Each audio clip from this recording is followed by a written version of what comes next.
Hello everybody, and welcome to the LJL Officially Unofficial Podcast episode. Let me just double check that one. Believe, sirs, we are on episode 24. Wow. As always, I am Alex, otherwise known as Sexy by MaskedSwan on the internet, and I'm joined today, as always, by the perfect man himself, Mr. Perfect. That is obviously Sam, Initia1ise Hapgood, the gentleman right next to me. Hello, sir. Welcome to the podcast as always. Good to be here. Feel like Jack Bauer and Kiefer Sutherland. Clock teaming down in the background for 24. Ooh, okay. Bit of a heel here. I like it. Keeping with that Mr. Perfect link. I love it. Thank you, sir. Thank you. And I don't really have a WWE reference, but he's exemplary. Wait, no, I didn't say that right. We're going to listen to it again. The podcast is going to listen to it with me. Exemplary. Man himself. He is a model. You know what I mean. Yes. And when he shakes his little tush around the rest of the world, everybody looks. That is Alex Nymaera. Hapgood, sir. Welcome to the podcast.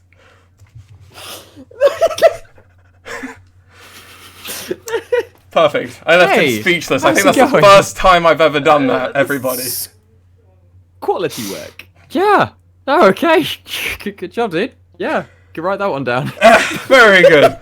Welcome to the LJL Officially Unofficial Podcast. This podcast, Oh, dear. Samuel, sir, Initia1ise, what is this podcast?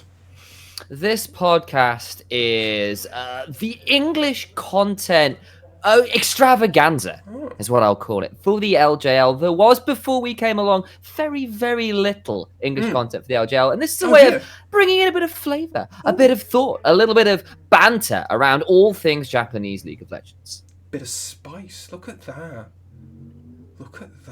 Well, if we are doing a podcast like this, do we have any affiliation, though, Nymaera, with Riot Games and any of their partners? If we're carrying on with the Kiefer Sutherland kind of thing, it kind of feels like we are, unfortunately, the designated survivor. You know, everyone else is just dead. They're gone. Turns out we're on our own. Well, you've got to do it all ourselves, lads, and that's what we're doing. Riot's not here to help us. Oh god, we're all on our own and we only have each other. At least we do have each other. And with that, all of everything we are saying here is of our own views and opinions. Everything that I said in that introduction is my own view and opinion of Initia1ise and Nymaera. I'll take it. Nymaera's just still chuckling. You mean not everyone thinks of you that way? I mean, at least I think of you like that. I don't know if your brother does. I mean, that might be a little bit weird sometimes. Can't say I'd given it a great deal of thought. Probably to my mental well-being's sake, if nothing else. Oh my, but obviously that is all of our views and opinions. Anything we do say also does not represent the LJL Officially Unofficial Cast. These are just us having a bit of fun and a bit of banter, as Nymaera was saying. Obviously, you can find out all of our social medias, either at the below if you are watching the video, obviously at Nymaera, at Initia1ise with a 1, and at MaskedSwan, as well as at LJL Unofficial, as well as LJL_officially_unofficial, or by Googling LJL Unofficial, you'll find us on most major platforms. We also do have a server, a Twitch server, a Discord server rather. We have a Twitch page and a Discord server. Our Discord server you can find by simply going into the video description, or if you are listening to an audio version of this podcast, which does go out on all major audio streaming platforms, you'll be able to find a link on there. Also, by just Googling, I believe you can also find it if I've got the link out there in the right places. Maybe it works. Sometimes it does, sometimes it doesn't. You can normally find it. Gentlemen, we've got one of the biggest weeks of the LJL upon us. That being the dreaded Super Week. We've already done one of these. We've already got a Super Week under our belts. We already know how to do this. But oh my, is it, there is far more to talk about than the previous Super Week, if anything to say. We've had a 2.5 week-ish break, 3 weeks break technically, right? Like that, Yeah, 3 weeks, I believe. Yeah. With this, we will be covering in the podcast our Super Week, the narratives and key matchups. We're also going to be covering the games, as well as also, because we've had a break, we've had a huge metagame change. We will be playing on what we believe, not confirmed, upon the recording of this podcast, believes playing on 10.14. But yeah, it'll be attached to 10.14 because it'll be the rule of thumb is you take I believe it's 2 weeks after the patch has been released for Pro, just to make sure that there are no game-altering bugs which might end up affecting the game. So we should be on patch 10.14. or horrendous unbalancing, right? Yeah. So well, it does allow for if there are hotfix bugs, they do. If there are hotfix bugs, but fixes, they do actually put them in like on the day pretty much for tournament rounds. That's true. Good, right? Yeah. I remember when Skarner had to have hotfix nerfs when on the Juggernaut God, patch. I remember that. That was good. Yeah, he was. Mordekai's with the 90+% whip ban rate as well. Mordekai's a Gangplank Season 5 Worlds, yeah. Yeah. Oh, and Fiora and Darius.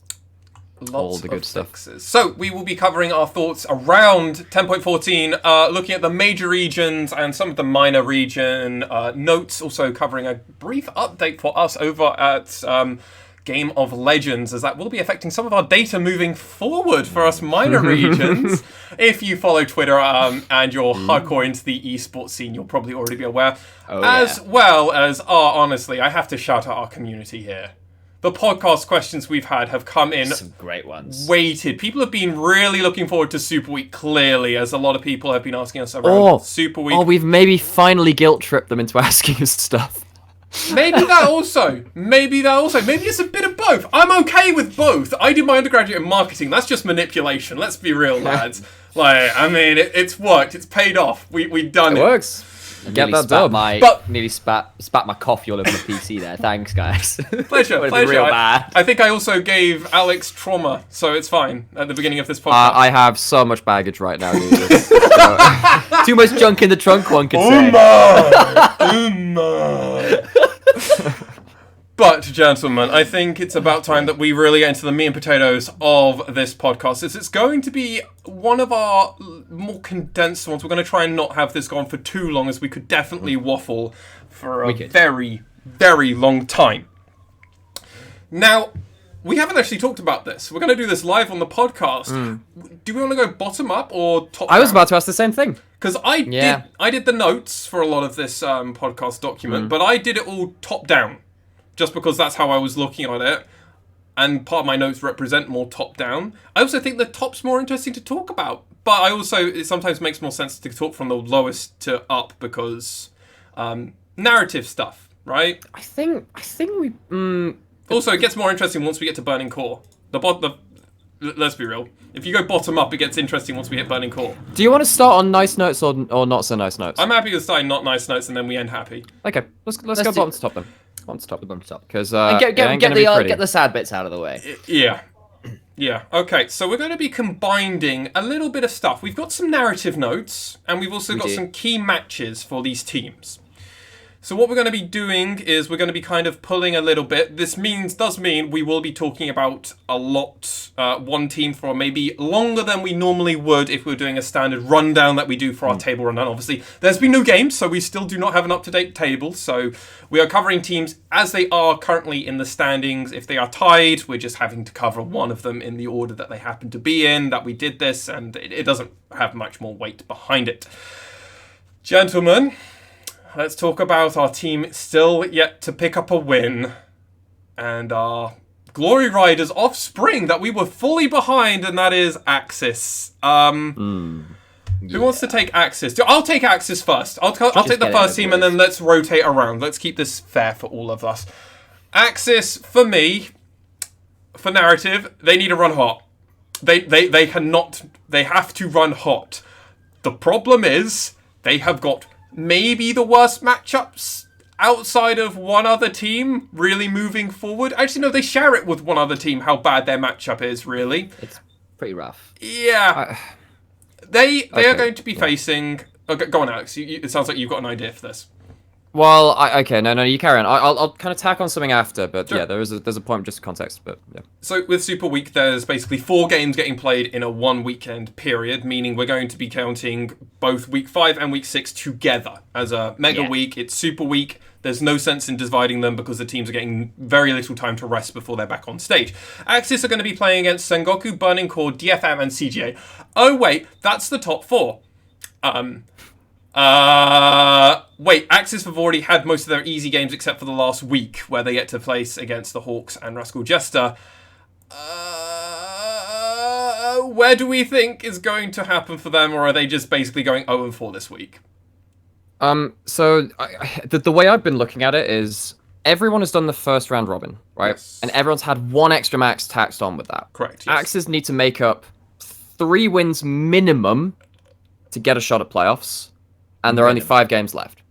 They are playing everyone another time except for V3. Now, thank fuck they're not playing V3 again, because that's an instant loss. There are some of the other teams so Rascal Jesters and the Hawks have played each other an extra time. They don't have that lower table matchup left in their remaining roster, so Axis potentially can take a win off their competitors and have an easier match still in their schedule. But it's still ridiculously hard, because if basically the Hawks or Burning Core pick up another win, they're out. That's it. They're gone. Let me add in here as well that it has been 3 weeks and a patch change. If there was ever a chance to catch a better team off guard who haven't quite got the best read on the meta, it's now. They won't have the extra week to sort things out. And if you can pick up an upset because a team has got the wrong read on the meta and you've got it nailed, you can find your way up the standings real quick. It's a rough road. But if you had to take a game off one of these top teams, now might be your best chance to do it pretty much ever. Like, this is your chance to do it. Oh, 6 games remaining. 6 games, not 5. But the 4 games in Super Week is what I'm getting at. Is like these 4 games where there's not room to, or a lot of room to rethink your strategies, come up and practice whatever flaws you kind of didn't figure out in the 3 weeks or missed. But the problem is, this is you Axis. Can pick something up there. This is Axis, though, and while a few of their players definitely they're playing with 2 substitutes. Well, they're playing with a substitute and an off roll and a roll swap, which has not worked. Frankly, it's not. It's been okay. It's been okay at best, and the problem is it's not been good enough to actually kind of put it into their favor, which is sad. No. The question has to now be, they're fighting for tiebreaker. They're not fighting for playoffs. They're fighting to first hit a tiebreaker spot. Yeah. And if they can get 3 wins, let's be real, CGA did it with 3 wins last split. Or was it 4 wins? 4. It was 4 wins. Okay, so 4 is realistic. It's not. It's fucking hopeful, but it's go 50-50 here and then go 2-0 at the end. So yeah, my argument for them potentially making it is, so Axis still have to face Burning Core, Hawks, and Jesters, which are the 3 teams that they're really contending with for that playoff spot. If they show that they come back stronger, potentially they can beat all 3 of those teams and take wins off of them in turn. Sure. And then they have to, like, really do each other dirty as well, and, like, take wins off each other and then just lose to everyone above them, which is... So... There's a chance, but then, like, Axis... It's just even so then, unrealistic, though, isn't it? It is. Even then, Axis would probably need to take a game off the top 4. I don't think they make it without a game off the top 4. Yeah. That's my problem. And that's the reason I'm saying, like, it's still... You know, you have to take a game off the top 4, but maybe this is your best chance to take a game off the top 4, such as it is. Yeah. And that's still crap. But at least you're not fighting them in the last week when they've got a chance to reset if they've got anything wrong. So maybe if you catch a team off guard, maybe if you catch them with the wrong read on the meta, maybe you take a game. That's a lot of maybes. It's a lot of maybes, but that's kind of where we're at with Axis. They are... Well, they're yet to pick up a single win. They're 0-8. Like, what more can you do? Like, they've had so many chances, and yeah, they look stronger than they did in week 1, but... They still didn't beat the Hawks lot in week 4.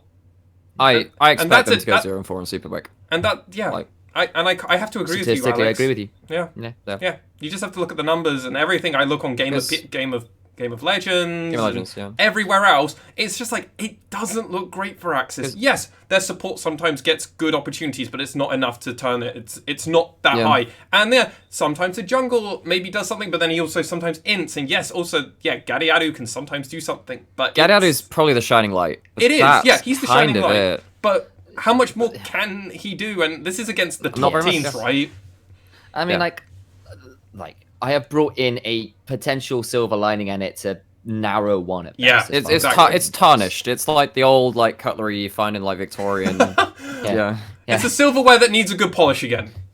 So it's silver until you scrape it off and realize it's probably tin or something. It's you're like, it works. works. It works as a knife and fork, and maybe you give someone tetanus and they fall over and you take a win. Like that's kind of where you're at right now. No, I think you hit it perfectly there. I think you hit it perfectly. And yeah, this break might be the best chance for them. I think what you might have picked up on, if they find a way in, maybe one of the upper teams didn't quite read the new meta correctly, and maybe Axis have maybe this is Axis's perfect time where they happen to find it. I'd hate to see them not pick up a win this split. They need, especially after spring. Yeah. If they beat Burning Core, there's still like feasibly a chance, but they need. I don't see that happening, because the way you beat Burning Core is by punishing their bot lane and making the rest of the map irrelevant. But Corporal and Unyan have not really been lane dominant at all, and it's not like Hoglet's been helping out his lanes. And then you've also got Natsume versus Rayfalkian once. That's just going to be an absolute fire of the dumpster variety. It's not going to be good. So I think that's basically all I've got on them. It's just like, it's going to be rough. They need to beat Burning Core. That's it. I think my game I'm keeping an eye on for them will be that second game on the Saturday, which will be against Burning Core. They've got Sengoku Gaming first. I'm expecting them to lose it. I think we all are. They've got Burning Core second. That's your chance, I think. That's their chance. We'll get into more Burning Core in a moment, but first, let's talk about the team that's got the exact same gauntlet. Match for match, in different orders, obviously, but match for match. It is Rascal Jesters, who are currently sitting at 2 and 6. So they've already got a buffer over Axis. They're 1 win down from our tied 5th place teams of Burning Core and the Hawks.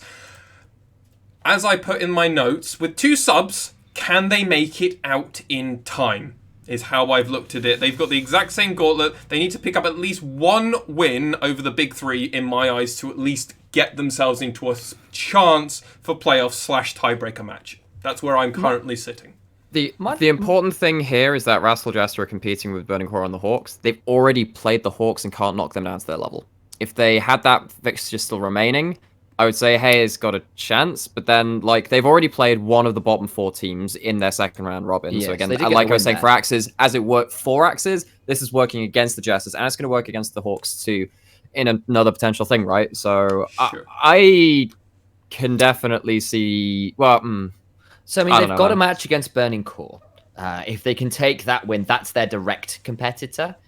They've already taken a win off Hawks, and we'll go into the Hawks next, but I think the Hawks have the hardest schedule in Super Wake. Oh, they could get it. They could get tiebreak versus Burning Core. If they beat them, they get a tiebreak. So the question is, the real question is, do we think Burning Core would lose against the Jesters? That's what it boils down to after everything's said and done.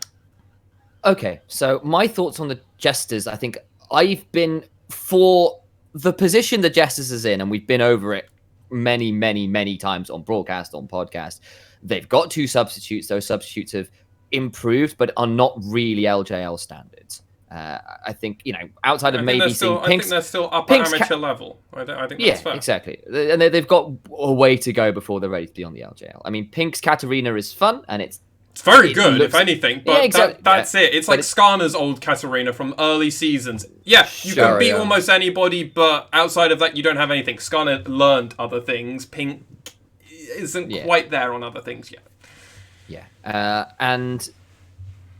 but what I have been impressed with, I think Hachimecha and Art and actually Cog have really stepped up, and they have found what. Yeah, like Cog's Kale, for example. Oh, that really single-handedly good. Gave it. And it's obviously frustrating for Art because he's not really laning with someone who can give him the pressure he wants, and that was a big strength for the Jesters. But they have shown ways to wrangle games into a place where they can win it just by veteranship and gamesmanship, despite having players who are a bit weaker. And that kind of game sense and game knowledge opens up more win conditions, even if those win conditions are a little bit high variance. I'd agree with whereas that. I think Burning Core have a lot more narrow win conditions, namely get once onto something that can carry, get Ray Well, we'll talk about them. We'll talk about them. But the reason I'm doing this in specific, I know we'll go on to them, so I won't labor on it too hard.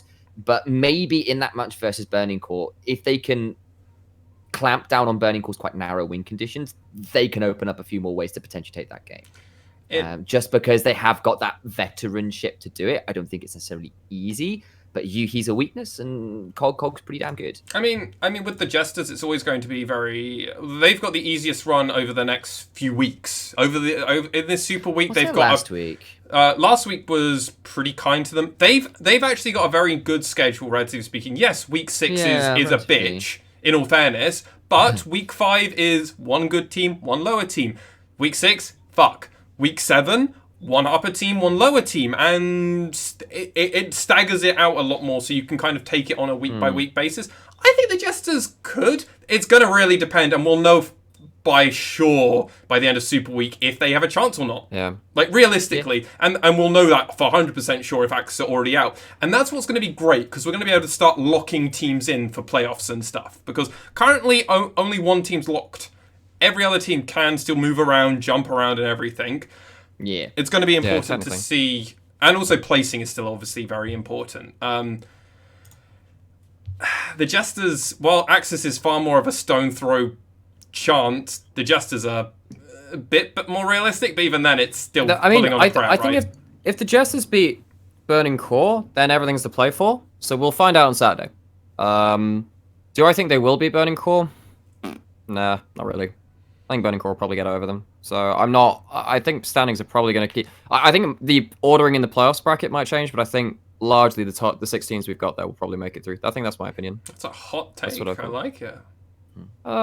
It basically just boils down to, can Axis do a miracle run? Nah, I don't believe in them, really. Not at this point. And will Rascal Justice take a game off of Burning Core? Probably not. Well, yeah. With that said, let's talk about that first team that you believe, Nymaera, to be in that spot. And that's going to be the Fukuoka SoftBank Hawks Gaming. Will they actually make playoffs?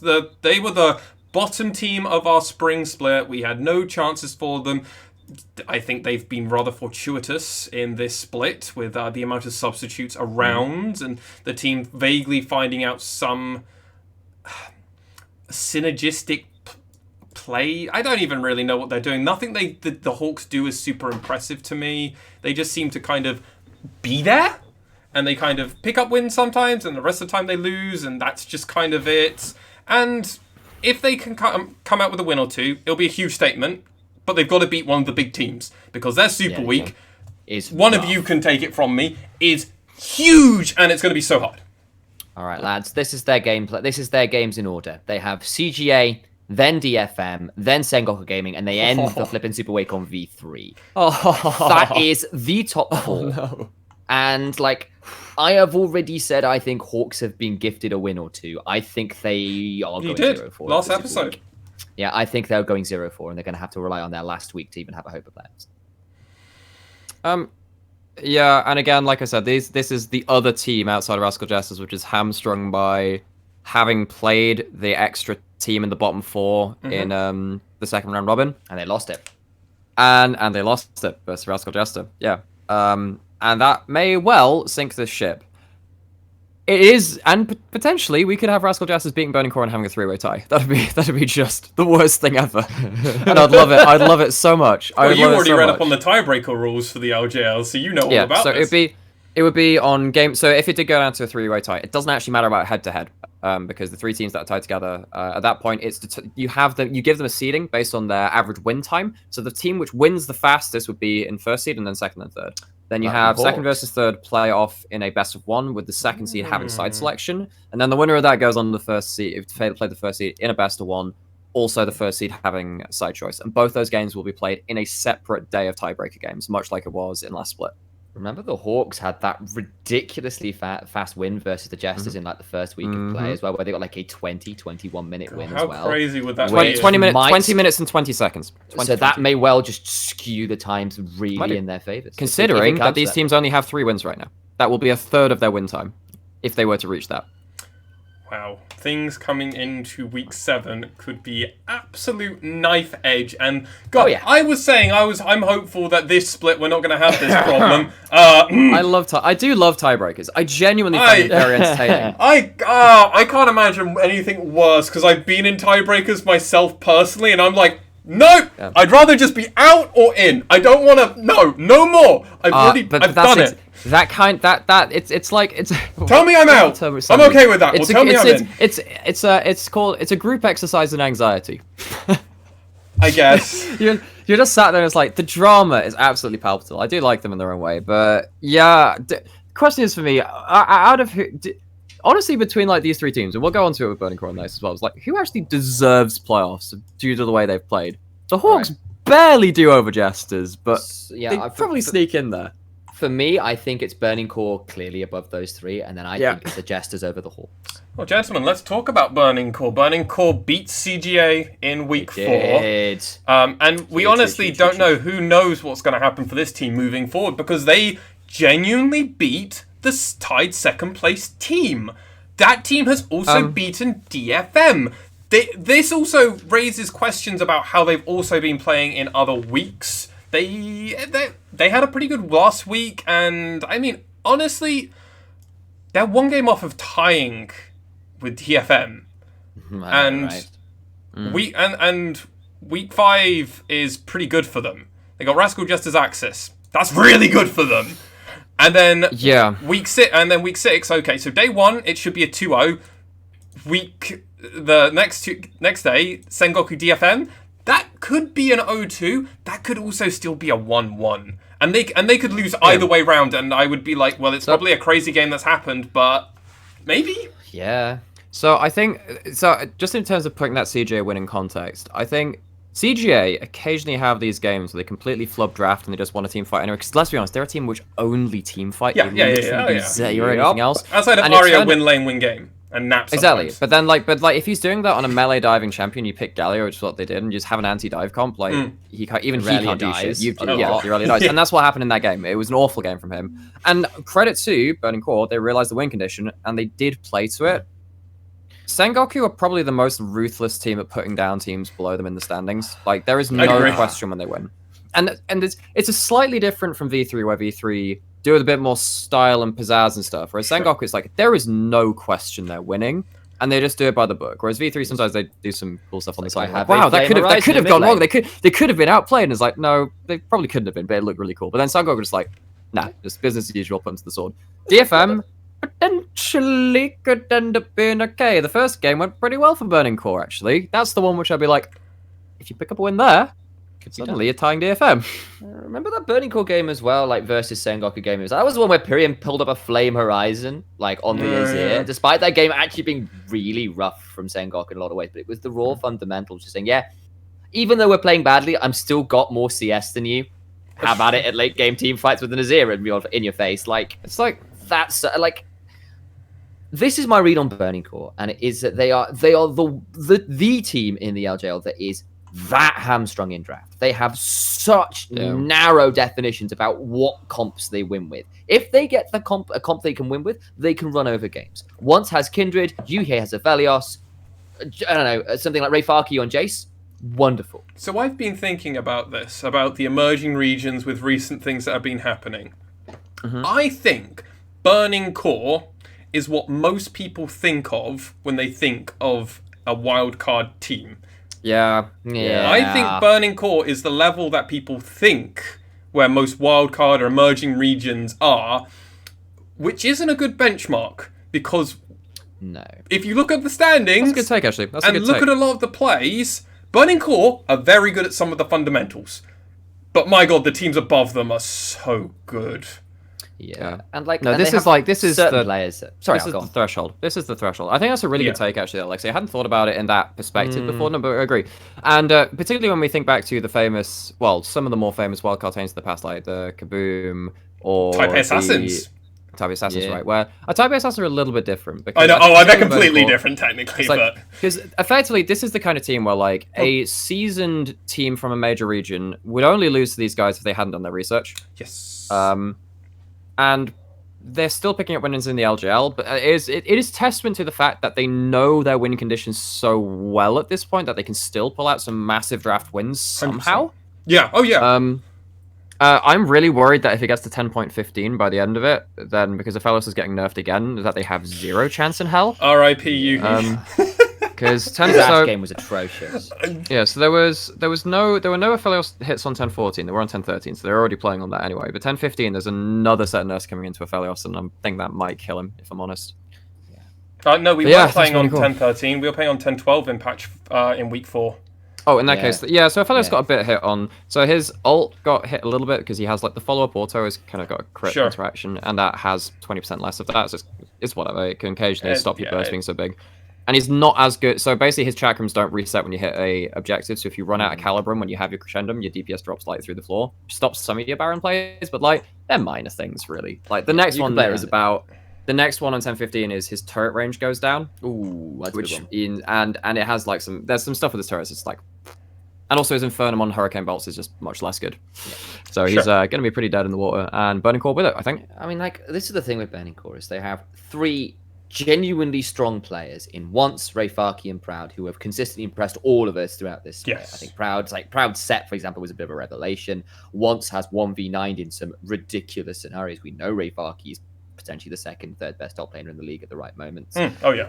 The problem is they then also have 2 distinct weaknesses. UGO is quiet, I think is the way to put him. He's not winning you things, but like he's on Aatrox mid and turning up in a side lane and having no His set mid game was okay actually. I didn't mind that. Yeah, he was just full tank set. I think the easiest way is he's fine. He's not good. He's fine. But like he feels the void.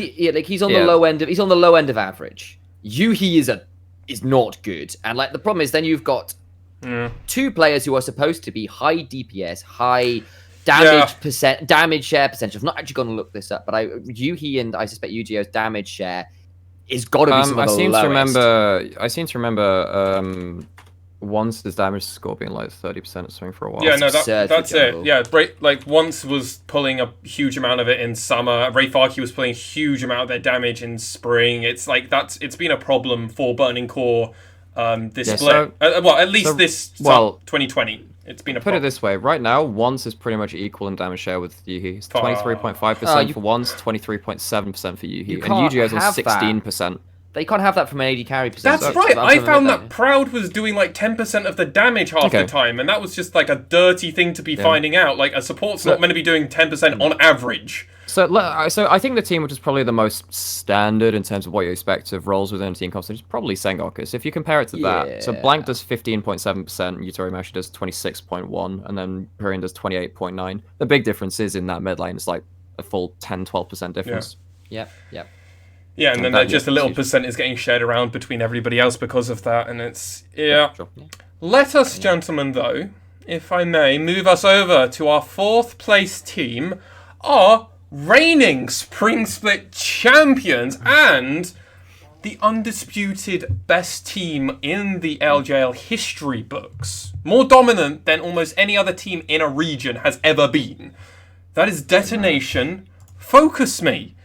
They're 4-4. They are poised to have their worst split in LJL history. They've already had it. This is just capping it off. But now the Kings want the top spot still, right? They still want to be at the very high end. And 1, is that going to be possible, do you think? And 2, what are we expecting? They've got some big matches going into this. They have got V3, CGA. Then they also have the Hawks and Rascal Jester. So, DFM could have a beautiful, strong showing and go 4-0. They could do the speculated 2-2. They could go 3-1. Or it could go worse. It could be a 1-3. And anything worse than 1-3 is disaster. Wow. So, the question is, if you're asking the question, can they get the top spot? They'd need to make up 4 games on V3. That ain't happening. So, no, they can't get first. Can they make second? Because there are 6... Can they make second? Yeah, they probably could, because they need to catch up only 2 games on Crest Gaming and Sengoku. I don't think that's likely either with the 2-0 head-to-head by Sengoku. I don't think that's likely, but potentially they could get that if Sengoku really shit the bed, but we'll talk about that in a bit, but I don't think they will. So I think the more pertinent question in some ways is to ask, are we going to see the same DFM from patch 10.12 before the 3-week break? Sure. Or are we going to see a DFM that has used their time wisely and got a better read and a better team synergy? Well, their head coach is now number 1 in Japan Challenger, so that's something. Nice. On air did that. I didn't realize that. Yeah, that's on air for you. I was just on Twitter, and then he was just like, "Lol, got number 1 challenger in Japan on the Japanese server." And I'm just like, "Lol." Yeah, I remember all the nice coaching there, mate. Nice coaching. All of the LJL pros play on Korea. Oh, yeah, they do. But that's why when your head coach can get #1 on the Japanese server. There you go. But like, yeah, the thing is that like, so I just remember on 1014 and like, okay, maybe we'll answer this after, but I'm like, I can just see DFM coming back and like completely sweeping the back end of the split by playing Nunu mid. yeah. Oh god, Yeah. no. Can actually see that. It doesn't require any particularly laning or like mechanical prowess. You just clear the wave with one snowball and you chomp the cannon if it's there. You leave lane. This is actually just the Arya counter because Arya can't do anything to your lane. It's like they're not. What? I can't crush lane. My lane's not here. So potentially, there are a lot of big changes coming through. Yes. I think actually quite a lot of them hurt DFM because there are quite a lot of good dueling I would junglers in the definitely patch. agree with you on that statement. Particularly with Kha'Zix being really strong. I think Was still not a bit of a Kha'Zix player back in like season 6, if I recall. I don't think DFM would play well with Kha'Zix, Sam. So I was just doing some practice casts earlier with one of the guys from the VCS cast actually, just trying to get a bit more familiar with their region. We traded a couple of games, and I watched back over and recast the DFM V3 game, and they were playing with like a team with 4 globals. They had Pantheon, they had TF, Ashe, and Tom Kench. And they ran it in like 4 fights, which they started with their globals. They didn't bother splitting the map or anything like that. They were just going for these really big groups up fights. And their execution was just so off. For them to like pull off something like Kha'Zix, which is really hard to execute on, like ridiculously hard, because he's only good at isolate killing. That's basically all he does. Oh, yeah. I don't trust DFM in its current state to do that. They might come back and do something with it, but like based off their current state, I can't really trust them with that. Whereas someone like Boogie on V3, I would inherently trust him on a dueling jungler. And we saw him doing this basically on Echo early game. Echo Graves, when he has no early game, and he's just like, all right, 1v1 anybody, I don't care. Particularly because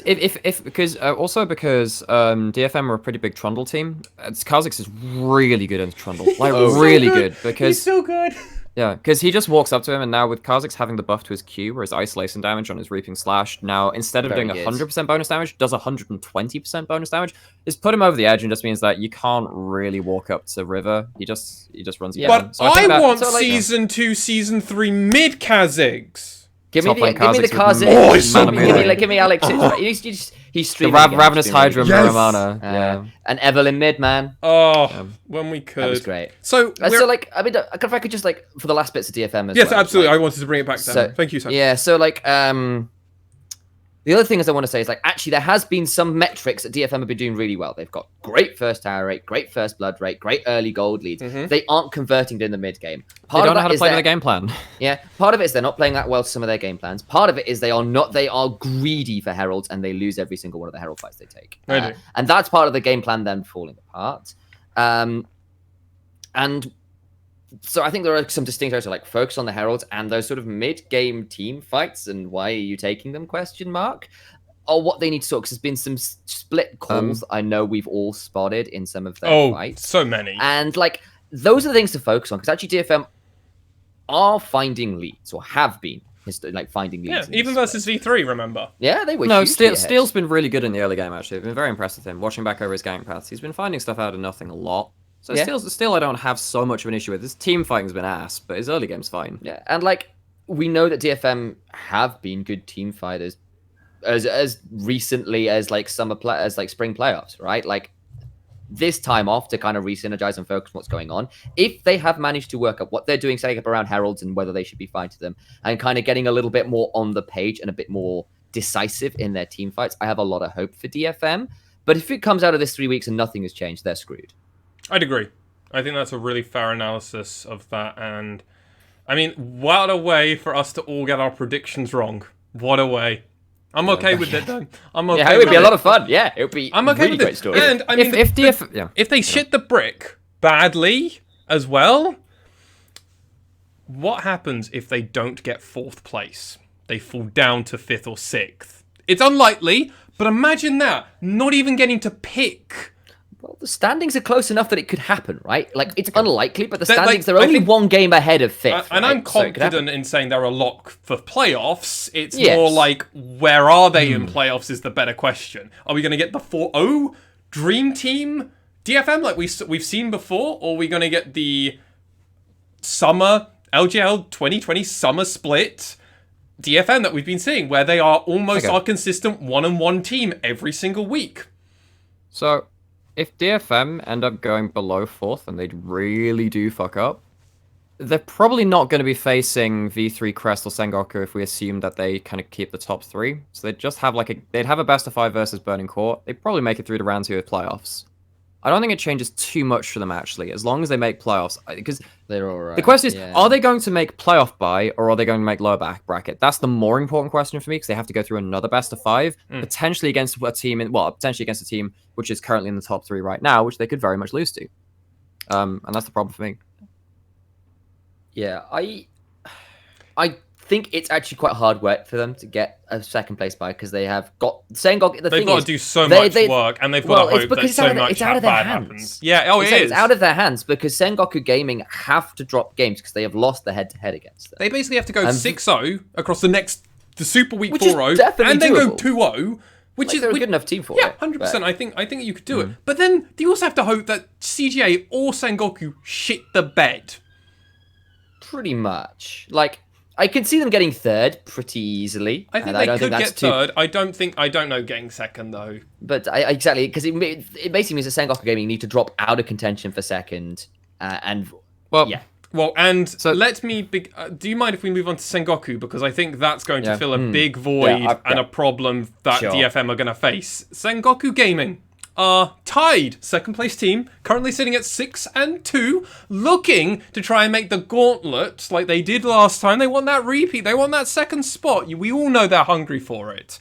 Yeah, the Juggernaut match. They've already done it once. They've done it again, and Super Week looks real cozy if you're a Sengoku fan. Oh yeah. I've got it in my notes that Sengoku are currently tied with CGA, beating everyone but CGA and V3, so they've been looking strong, and they definitely want to be at the very top. What else have I said? Yes, it should be an easy 4-0, because they're playing against Axis, Rascal Jester, Burning Core, and the Fukuoka SoftBank Hawks Gaming. Yep. My god, could you write up a Super Week nicer for a team? And we talked about Sengoku earlier, and we would talk about it in context with them when we talked about them. They just punish bottom tier teams so well. Yeah. If they get 4 wins, then they'd have to lose. No, even if they get 4 wins and then lose to CGA V3, even if they DFM can only go perfect, tie with DFM at worst. But then they have the 2-0 head-to-head, so they're not tied. They get the tiebreaker. So in fact, I think that DFM cannot make the Juggernaut match. I'm pretty sure that's how I put it. Yeah. The way that Sengoku Gaming dropped 3 games is that Burning Core draft for Rayfarkian once, Appermen gets punished for doing Appermen things, and Blank and him lose the 2v2 top. But it's not been Appermen things, it's been Appermen rules. Sure, but he's also had like Pyrian and Blank spend their entire laning phase up there in the top lane, which has been great for Sengoku Gaming. Do not get me wrong, it's been great. If it gets to the point where it actually is like a 3v... Okay, put it this way. Yu-Gi-Oh, do you think he's going to play Twisted Fate? Or if he does, do you think he'll get away with it unpunished? So that means that... But I can see Pyrian playing it. He could go Lulu and just teleport up and provide wild growth. Sure, he can only do that. You can only do that once every 7 minutes or something. That's the cooldown of polymorph as TF is trying to gate. Well, that's the problem. You don't get to do that if he backs off under turret. And then you die if you dive him. I don't trust Yu-Gi-Oh. Maybe you can put him on Galio. I think if he does that, then Pyrian just shuts on him with Zoe. But the Galio changes though. So I don't think that I don't think there's any way you can draft Yu-Gi-Oh to win against Pyrian, and therefore top lane is a 3v3 and bot lane is an island. And I think that Torimiashi and NT will just absolutely destroy Yuhi.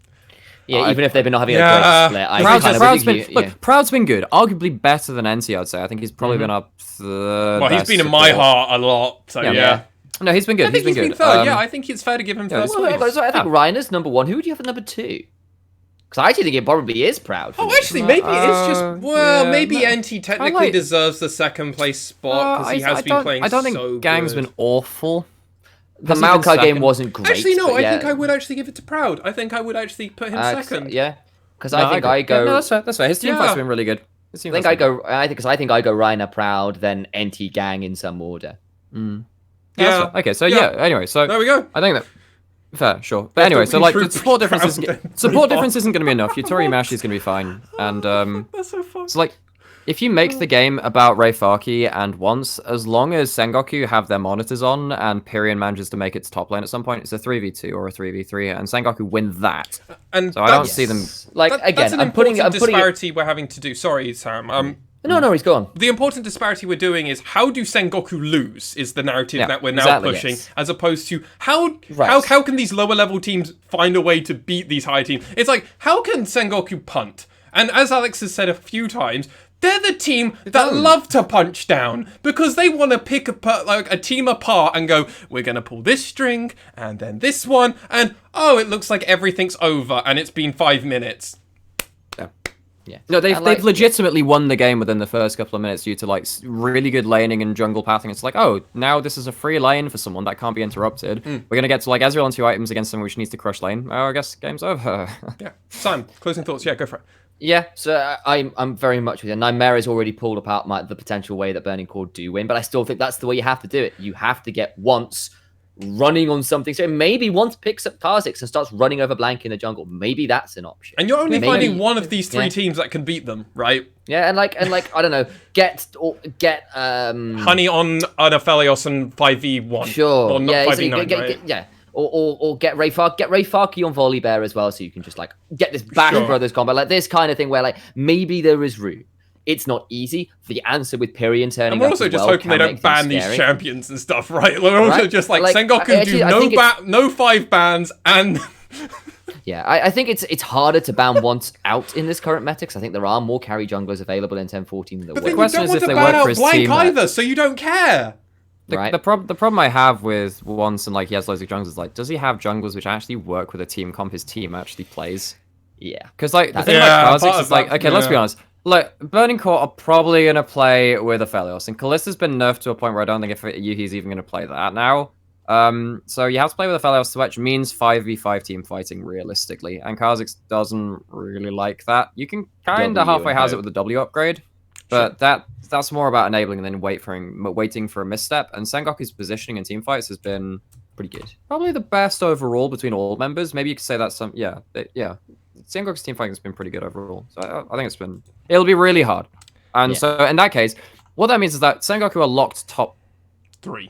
Top three because they might drop a game like randomly. Minimum top 3 basically is what we're minimum saying. top 3. I don't think that DFM will be able to overtake them. That's the problem for DFM. I think I agree with you. It'll be a shock, which is always a possibility. Sengoku have dropped dumb games in the past. We've known them to do it, but in spring, first half of spring. Yeah, first half of spring, and actually the last week of spring too. But yeah. Well, another team that's got a pretty good, relatively speaking, super weekend outside of one game. But if you only have one bad game, you've got to feel pretty good about that. That is Crest Gaming Act. It's not as sweet as Sengoku's.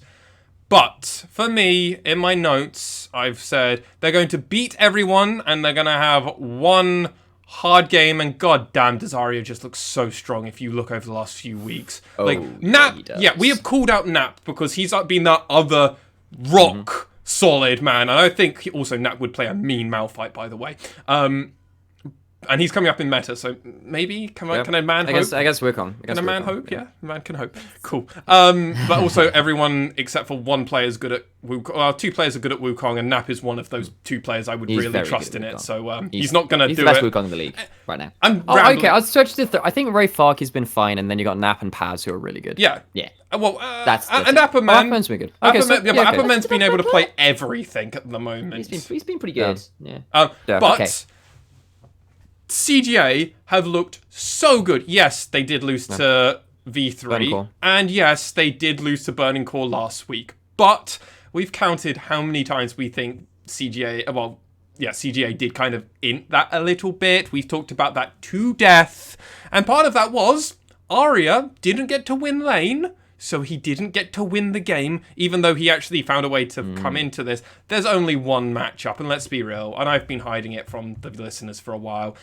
They're facing V3. That is their only hard matchup. Outside of that, they've got the Fukuoka SoftBank Hawks, they've got Rascal Jester, and they've got Axis. And yes, we've talked about this to death about the lower level teams. I don't know how the lower level teams even have a chance against CGA in my eyes, really. Especially these 3 teams specifically. These ones, yeah. So, yeah, let me put this out to you guys. All is. I think CGA actually have a shot of coming up to match V3 this week. Because if they can take out V3, and again, Aria versus Ace is a mismatch, and like there is room for Aria to potentially take over that lane and snowball out. We know it's a possibility. And if V3 or get to a late game point where Napon can just make those miracle engages over and over again, we saw it versus Sengoku Gaming, for example. CGA do have those clutch moments where they can just find wins out of things they shouldn't. Sure. If they beat that and then take the 6, 7, 8 teams that they've got as the rest of the Super Week, and V3 drop their game to DFM, CGA go 4-0, V3 maybe go 2-2 because they've dropped 2 games maybe they shouldn't. There is room, I think, for CGA to have a little bit of fate in their own hands and start needling at V3 for that top spot here. But I must play devil's advocate. Wouldn't it technically be easier for Sengoku? Because they don't even have to do the hard work. They just get to have a free ride through, right? But they don't get to take a game off of V3 in their own hands. That's the one thing. Sure, but they can just take that. They didn't also lose to Burning Core unless they lose this week, right? So they get to turn around and go, ouch. They're like, hey guys, at least we didn't int a fucking game. Good. Yeah. I mean, for Sengoku Gaming specifically, we haven't talked about it, but for the last week for Sengoku Gaming, their games are V3 and CGA. Yeah. So that's that's the 2 teams they've lost their to. week. That's next week. That's next week's podcast where we get to think about that. Next time on LJLZ. Episode 25. I don't know. Nice round number. Quarter of a century. Oh yeah. That's the one, not half it. Yeah, I mean, I think with CGA, they're probably the top tier team I'd give the highest chance of randomly inting a game. If history says anything, yeah.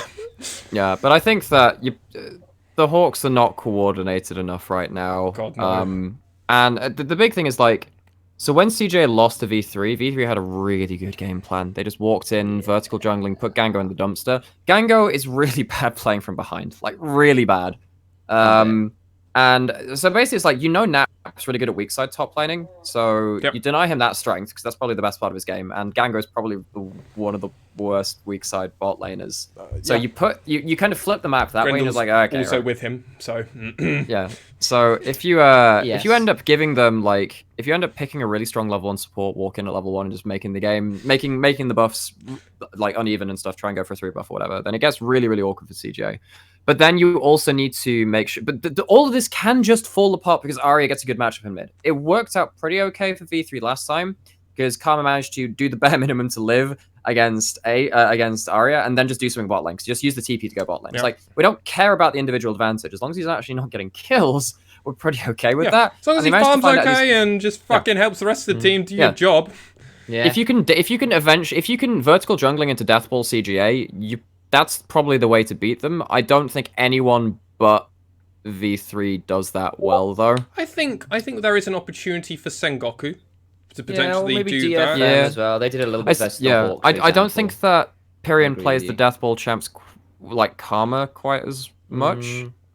But there are also certain champions that have been rising in 10.14's meta at the moment that I think really screams Pyrion and can offer that kind of versatility of the vertical jungling and kind of pushing, getting out of lane and helping other members of your team. So I've been it's kind of sad. Plug away, by the way.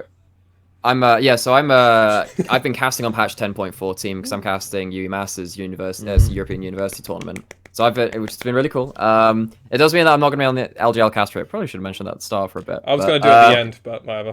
Oh yeah, it is what it is. But like, so just giving the context for that, I've been casting on 10.14 and I've seen like what's been happening in the mid lane stuff, and yeah, we're seeing some weird shit come out, like some really weird stuff. And potentially that allows it, but the thing is though, like if I trust like one person to like know that matchup and abuse it because people are picking it up for flavor of the month, it's probably Arya, and he's just gonna crush it. So I think if you pick something like Nunu or something like that into, it's like he's gonna find something to kill you with. He's got every account pick under the sun. It doesn't matter. He does. All of them have worked, but yes. Well, Don't pick Akali into it. Don't pick Akali into it. Scully's okay-ish right now, in fairness. I mean, you Not did into like. Nunu. I mean, you did. Not I mean, into Nunu. I True did that. appreciate the artwork that you. I think you retweeted or liked, Sam, where it was Akali mid only, and I was like, no top lane. I was no like, top yeah, lane. yeah. Akali only can play mid, and she's kind of trash a lot of the time, so it's all right. She's like the new age Yasuo, except she has a power spike of no kills and doesn't need to die a bunch, as opposed to Yasuo, who has to die 9 times to become useful. Yeah, something like that. Hate that stuff, gentlemen. The last and final team we have to cover is our current, streak champions. One of the few streaks still running in Professional League of Legends now, as a few have fallen since our last few podcasts. And C9 finally fell. Cerberus. V3 Esports are quite possibly the best team, with also some of the best players in their respective role. Specifically highlighting our previous podcasts of Boogie and Rainer. They're 9-0, and gentlemen, yeah, they've got 2 hard matches. They've got Destination Focus Me and Crest Gaming Act in that day 1. Destination Focus Me have the opportunity to stop the streak so it would overtake them. They're tied at the moment with DFM. If they win, they can overtake. No, so they're currently 8-0. They're 8-0, 9-0. No, tied but them? that's so 9-0. 9-0 would tie DFM. Oh, So if they 9-0 beat DFM, ties they them. tie. Okay. Yes. Right. So this would be so they fight DFM to basically equal the record. And CGA, if they can beat CGA, then they get to overtake them upon that. Day 2's a lot easier for them, and they get a bit more relaxed, and they can have a bit more fun there. They'll face off against the Fukuoka SoftBank Hawks and Rascal Jester. You gotta always just take V3 at the moment, right, guys? I mean, if we take everything as though like nothing's changed through the break, then yeah, V3 probably gonna win. DFM came out to a really good early game advantage against V3 in the one game where we were like, okay, V3 might be kind of awkward. But then the question was that we had going into that game, particularly once they started building this lead, is like, V3, how do they play from behind? Wow, maybe they're not good from playing from behind. We were saying that because we'd only seen them play from ahead, not that they're bad at playing from behind. The one time they had to play from a deficit, they crushed DFM. They got to team fights. They played it immaculately. It's like 2 big team fights in a row, get them Baron and then mid inhib and almost a Nexus turret, and then they just reprise that performance in 2 later team fights and win the game. Like, what do you want? Just as long as Archer is on one of these ridiculous early carries and he survives the early game, because it unlocks Reiner at the same time, I'm pretty sure V3 beat every team in the league. Yeah. I mean, so I think like V3 have done a very, very good job of playing to their win conditions and strengths. And namely that strength is Boogie is a damn good early game general. And his team rally around him to do whatever they want to do through him. So that's either playing around the mid 2v2, Galio Nidalee style, invade into the jungle and steal things away. Or it's that vertical jungling game we continually hark back to, the V3 CGA one, where Boogie turns up in the jungle, they dive bot lane, they get 2 kills, clean as you like, and walk out. Like, that's the kind of thing where if Boogie gets ahead, or at least gets his team play around the early game plan, with Boogie kind of being a lot of the spearhead for it, whatever it may be, they look really good. The one time that's looked a bit awkward was that DFM game where Boogie and Ace got jackaled on in the mid lane. They ganked 4 times, got nothing. And like and they still fought their way back in their mid game because their team fighting is phenomenal. But maybe some teams can look at saying, if we can control Boogie and maybe Ace, we might be able to tear something apart here. Maybe. They might be able to, but I mean, the thing is, that's what we're saying. Maybe.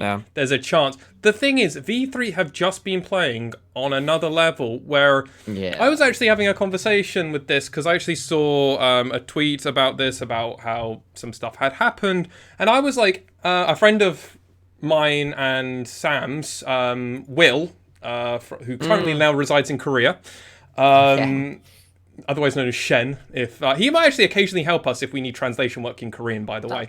So really I'm fine to do that. He was kind of like, well, I think I've met him once actually. Yeah, okay. I'm not sure. That's why I only was like, oh, me and Sam know him. I don't know if you know him, Alex. He gave you a face mask, Alex. Yes, he did. And Like he came back with the Korean face mask and gave him out. It was weird. Oh, He asked me the question about what would I like to see basically from another region, and he was like, well, I think he was like, well, I think C9 is still on another level, and I'm like, well, actually, I think in my eyes, V3 versus C9 at the moment would actually be a dream match for me at the moment. I would love to see a best-of-5 series versus these two teams because they play the game differently. They also analyze the game and they do pick and ban phase slightly differently. But they also have edges in certain spots of the map and in lanes, and also they have maybe weaker parts in their individual teams. Like, I'm not going to say Ace is going to beat Niski. Like, No, I'm not a crazy man. But I also think Boogie is just the best jungler maybe that no one's talking about in the world at the moment. That He's got the highest KDA of any professional player outside of national leagues. I honestly think we're the only ones who are screaming his name of how good he is. He is awesome, guys. Boogie is so good. Like, I have to say, like, he'd be the kind of jungler where the kind of player where if I was watching League of Legends for the first time, he'd be the guy inspiring me to play. He's that kind of just 100%. bombastic, like him and Arya into buff, like him. Yeah, just these guys like who just. Like Boogie against Axis, that one game, which is just stuck in my mind. He just walks in with like the big dick energy. 3v5, remember? That was it. Yeah, 3v5, yeah. So yeah, there was like he gets like there was the but that was the first match. That one. So in fact, both games. So the first game, he just walks in with Nidalee level 1, takes the buff, 3 buffs, and just runs over the game because he's taking all the enemy jungle. And in the second match, he gets the 3v5 quadra kill. So make of that what you will. Yeah, and he just does this repeatedly. Reiner is the exact same, but in that support role. If you want to be an aspiring support player, just watch him. He'll play anything and go, "Hi, this is a masterclass on how you do it." Yeah, go watch the DFM V3 game. He lands. I think the most I counted was 5 hooks in a team fight. I think he did 5 in a team fight. Because basically every time it comes up cooldown, he's immediately throwing it out. Because and if you max hook, it goes down in cooldown, obviously. So when you get to level 9, you've got it on low cooldown, and if you hit it, it removes like 2 seconds off of it, which means that it's basically always off cooldown. You got like a 4 second, 6 second lag time. It's like, okay, got another one. And he was every time he's landing onto priority targets as well. So it's like, okay, cool. And let's be real, the rest of the team play around everybody else. They all support each other. And we've had questions about Ace as their mid laner. Genuinely, we've had lots of questions. But he keeps showing up. Something's working, and the whole unit is working around that. It's willing to sacrifice one part. It's kind of, in a way, I almost think it's kind of what Burning Core wish they could do. Right? Go for it. If Ace could play Orianna, they'd probably be the best like LJL team we'd ever seen. I can definitely also see him picking that up. Or at least a Zia. At least a Zia, come on. No, I say Orianna just because it's really good at zone control in the current meta, and it also allows you to build defensive. I don't think it's in his wheelhouse right now. You don't think so? His Syndra's good, because you don't have that instant disengage before level 6 of something like... Because if you liken it to a Syndra, you can do some things with that, but Scatter the Weak allows you to disengage much easier. Syndra does... Orianna doesn't really have that so much, and you have to have slightly more poise about your positioning in terms of the shockwave and shit like that. So he also I prefer does play Karma and Galio. Yeah, well, he also does play Karma. He can play the support, and Orianna has always been, even back in when she's the halfway house. She's the halfway house. Yeah. And I think if that's we already know he can play a mean LeBlanc. Yeah, right. So LeBlanc is good, but LeBlanc is a completely different champion. She's an assassin. Check your mic, Sam. Check your mic. Okay, let me just. Yeah. Well, Sam does that. Like, I think Ace could. There's a chance, but there's no guarantee. You know, there's no guarantee that he could be that. And yeah, I do agree with you. I think if Ace could pick up maybe 1 or 2 champions, especially when we get into the meta section, if he can play number 1 and number 3 in my standings, he would actually be the perfect package, and they are actually... The problem I have is, like, and we'll talk about that in a bit. We will, the thing about Ace, my persisting issue with Ace is kind of, and it's the buzzword which I kind of persisted this, like, it's about the fundamentals in terms of like how you're positioning lane, how you're taking trades in lane, when you're resetting, because that kind of affects how your CS leads happen, how your DPM kind of goes up and your gold income comes up.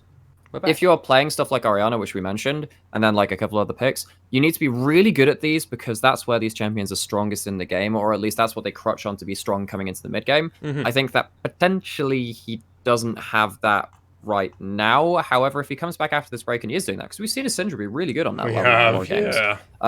I don't know whether it's an individual champion thing, but if Ace were to pick up champions like that, particularly the Orianna for me, because it would allow Archer to do so much more in team fights. I think that V3 would be very heavy favorites for me, at least, going into finals. Going for the whole split.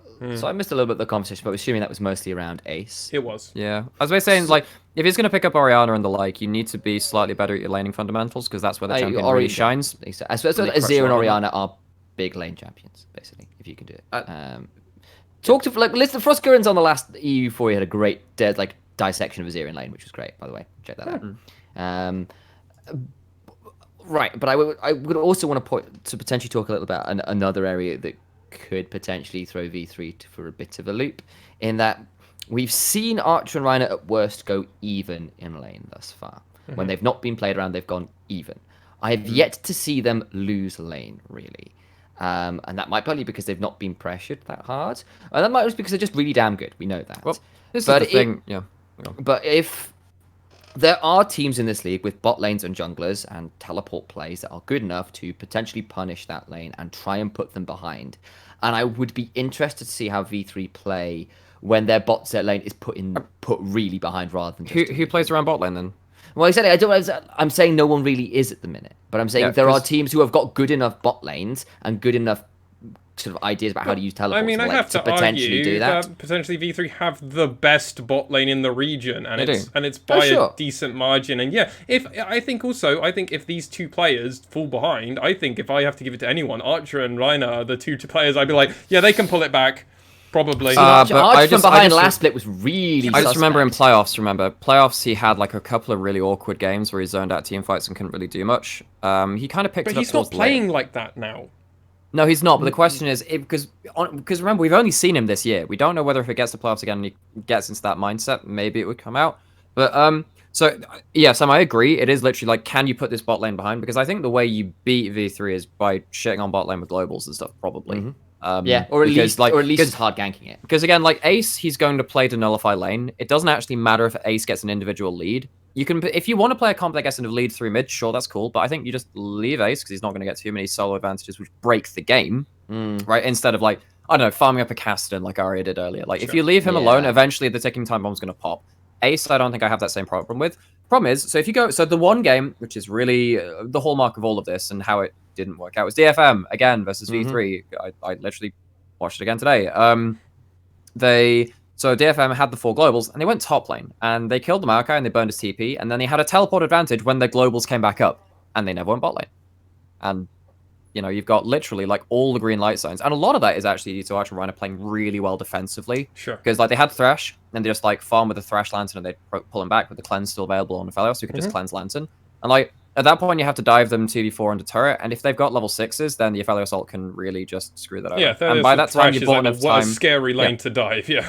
Yeah, and Boogie's so good at his pathing that, honestly, he's probably going to be there in time with if Reiner manages to disengage and buy time with the box and the flay and stuff like that if you have Thresh. Yeah, and he can probably land and get him closer, bish, bash, bosh, done. Yeah.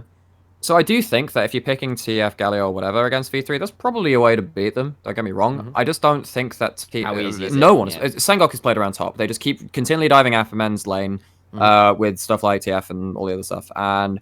DFM, they keep going to try feeding Ebby because Ebby's been their perennial carry. No one else plays bot lane. Yes. And no one.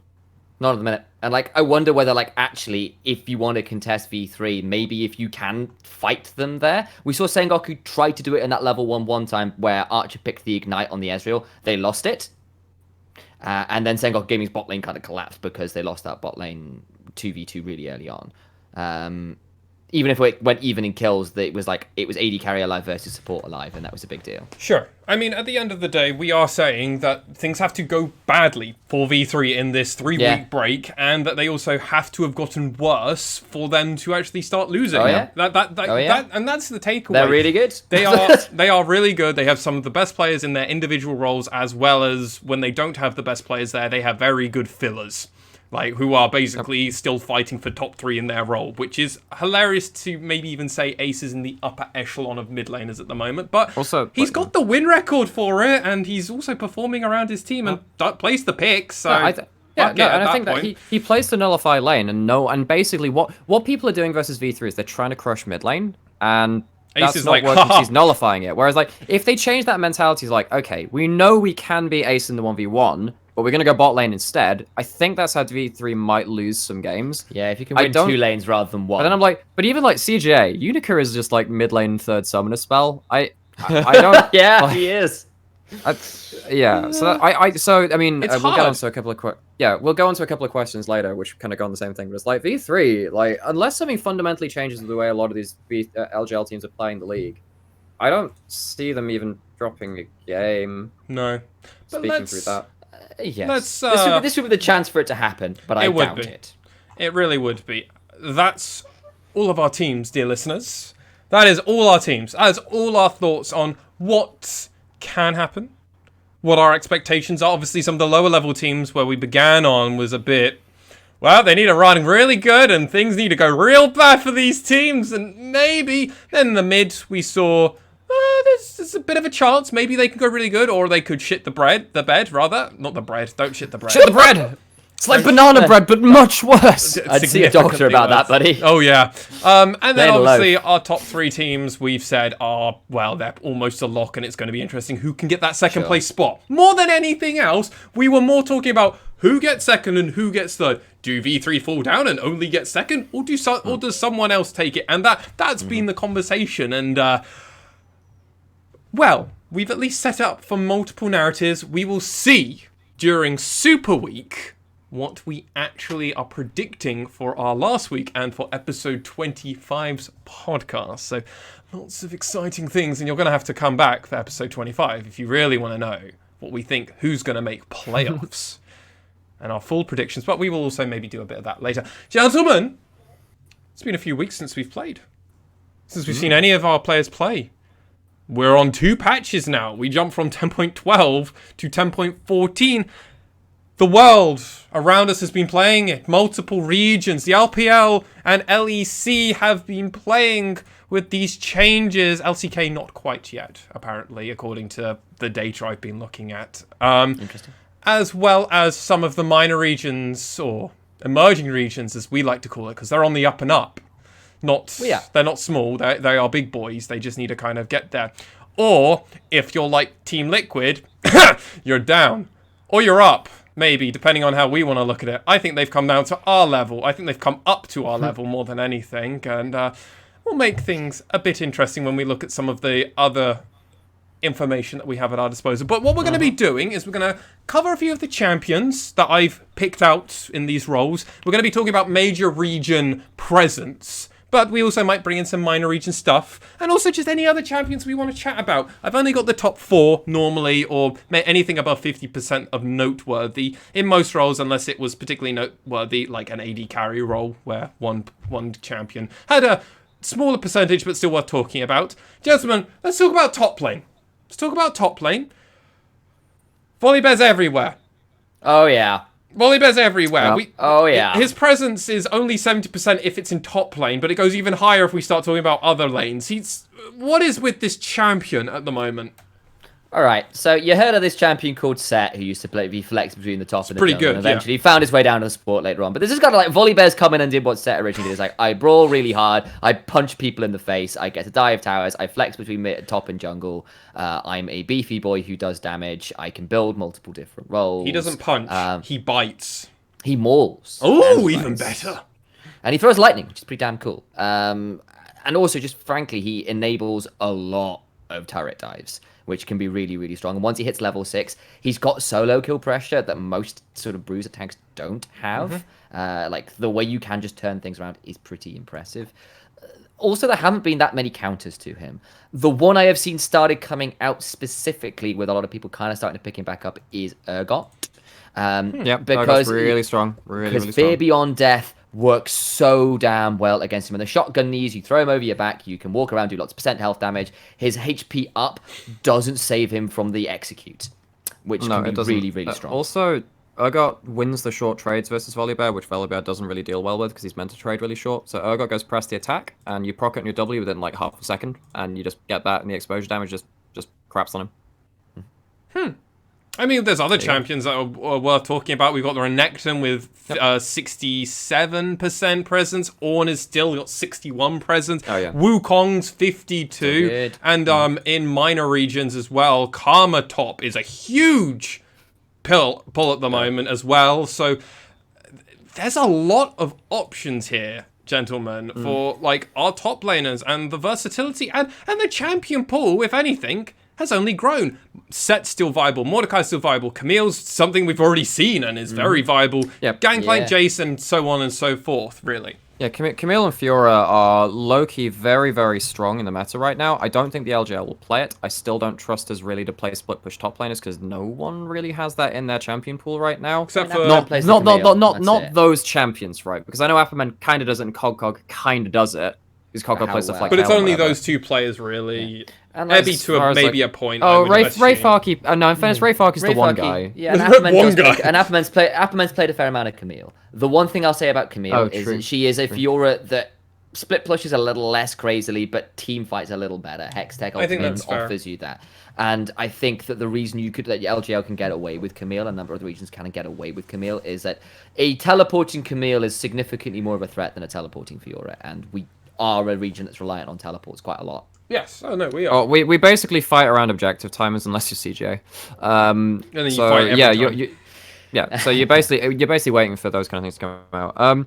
There are a couple of champions which I think are not on that ban list, which potentially do well against some of those things. I think Malphite's going to be really important. Cog picked that up for Rascal Jesters earlier, particularly because Malphite survives lane and actually wins lane versus Wukong because he can't really get through your shit. You max W, you just trade super hard early, and you take Comet or Grasp or whatever and just win the short trades. And then you also team fight about as well as him too if you get a good ultimate. Sure. Particularly if the carries don't have flashes, so... Wukong is basically waiting to have a godlike team fight. That's the only way he wins that matchup.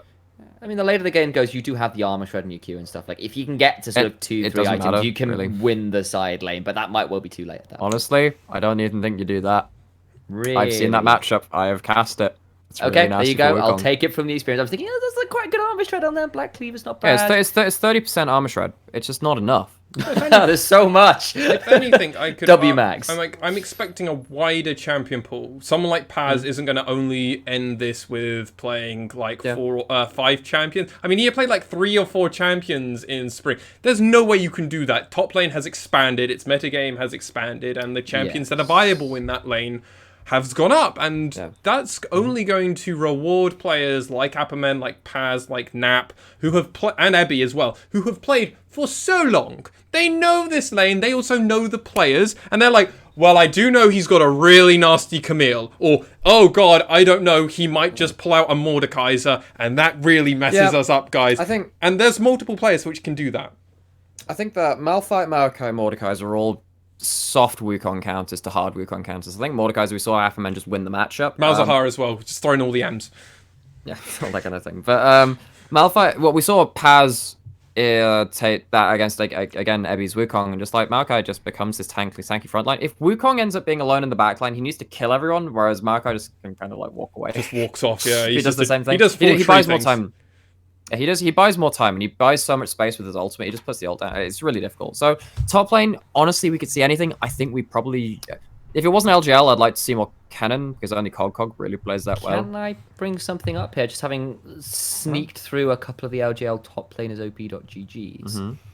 Something that a few are picking up, and I'm noticing this on Ebby's particularly, Lulu. There is a hell of a lot of Lulu being played top lane at the minute for whatever reason among the LJL top laners. That'll be into tank matchups.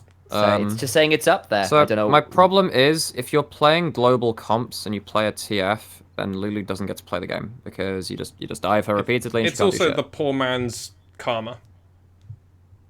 I think Lulu Aphelios is better than Karma Aphelios, and that's a big thing. Lulu in late game is but you can play really, Karma in 3 really roles, whereas Lulu you can only really play 2. Yeah, I do. So I think that Karma is the best support in the patch. Karma wins pretty much every laning phase for you. That's a big thing. Yeah. It doesn't matter what AD carry you have. So Ezreal Karma, really big thing. Aphelios Karma is fine as well. Callisto Karma is really good. I think that Lulu is a relatively close second place in terms of this Enchanted Swords, and you can play Lulu mid and UGO plays and all the other stuff. So we have seen it, yeah. I don't think I think it is kind of budget Karma, but it does allow you to play stuff like Juggermore if the comp works with it. Sure. I don't think Juggermore's great because well, Not at the moment. Because there are too many champions which zone him out. You know when I was saying, oh, I wish Ace played Orianna, because like Cog can't walk up to an Orianna ball because he dies. And Karthus is huge right now, by the way.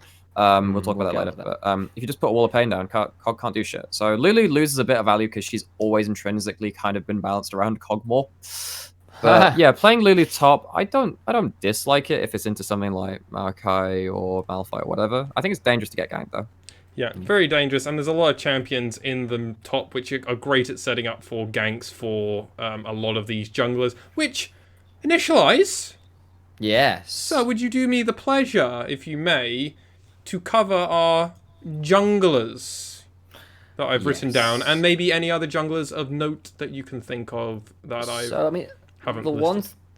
The ones that are on there are the Volibear at 88% presence, which is pretty damn huge. It's Lee Sin, Nidalee, and Graves, which we've kind of seen from the patch before. We've kind of mentioned Volibear as a great top lane matchup as far as a jungler goes.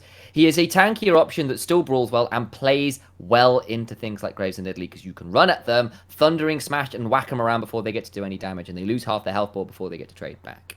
You also, with your level 6, can set up turret dives so well. It is so easy to just throw yourself at a tower, and like it's part of the reason why Elise is perennially really, really strong, is because your tower diving is so damn good. Yeah. And that can be really strong. You can escape with your ultimate too, so you're quite a good face checker, and a lot of that is in short supply if you're playing things like Karma in support at the minute, and even something like a Gangplank in top lane. It offers that option too. You scale pretty well. You can go Cinderhulk and be pretty effective on 2 items. Lots of reasons to be happy with Volibear in the jungle.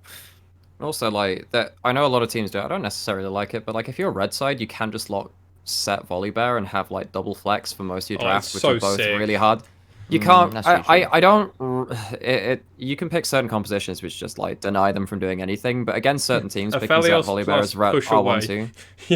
Yeah, it's just like. Yeah, they don't get to play the game.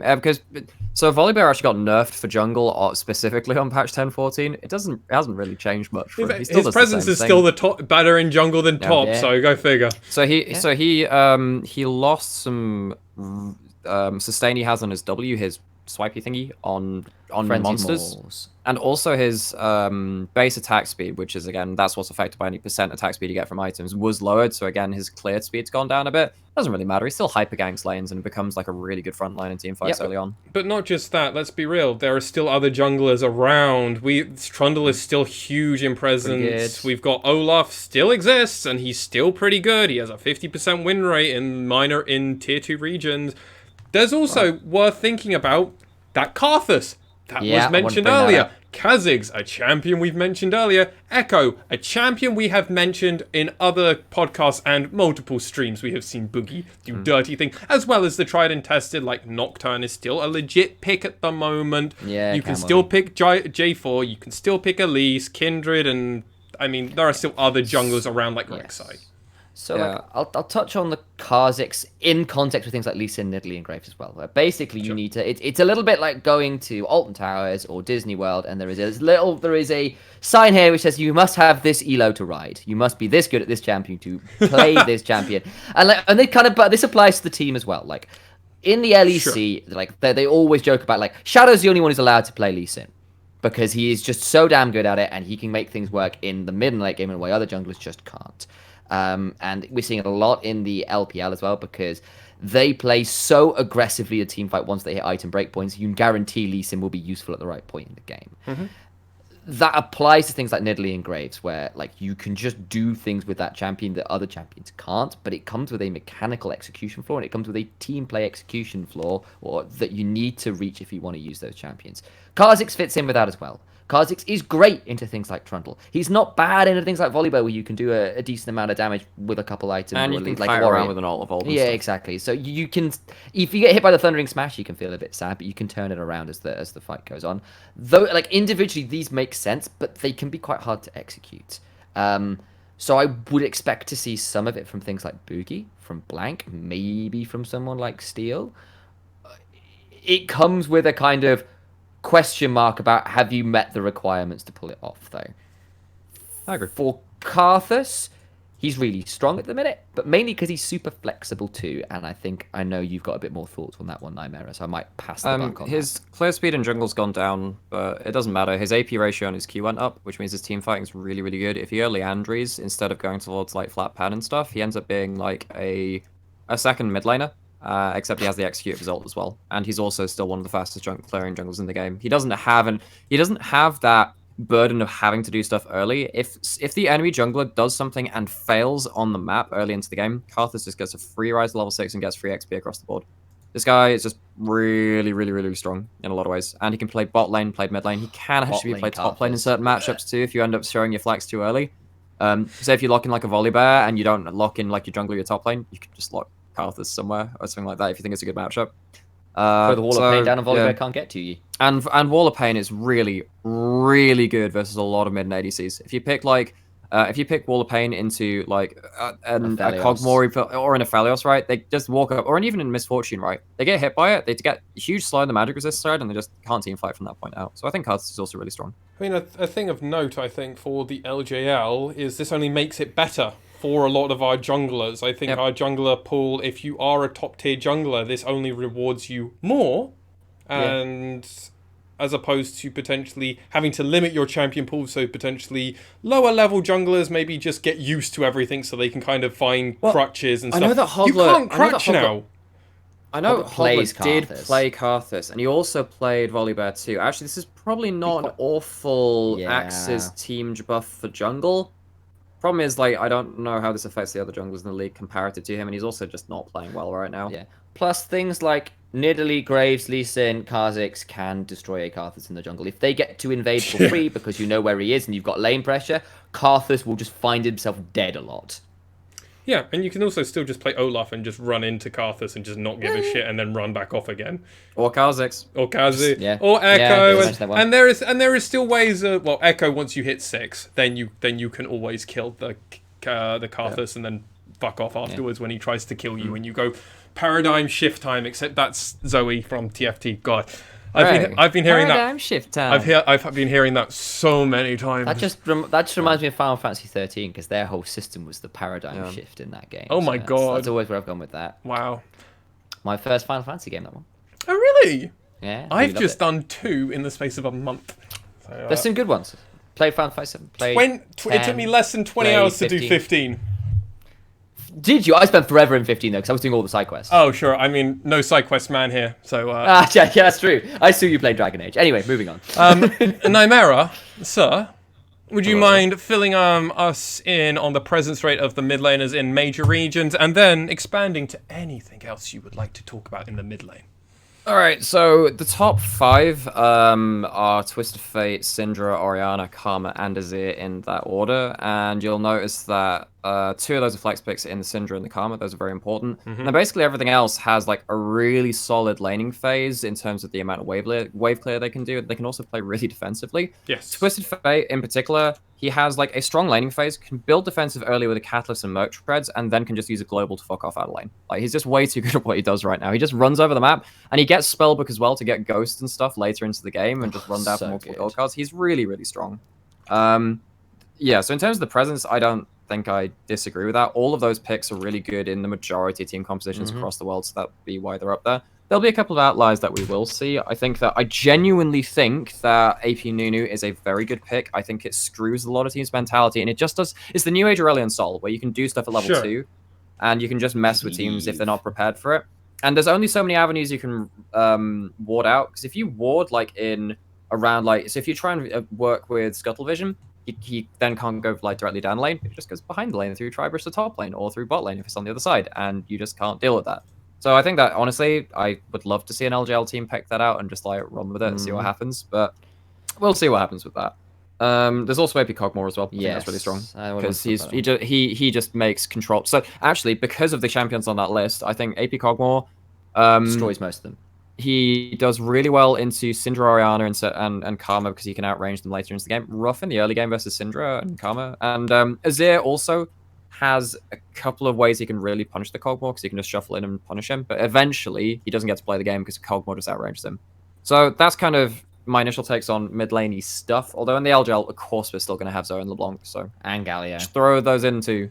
And, I mean, who do we actually think would pick up the AP Cogmore outside of Arya?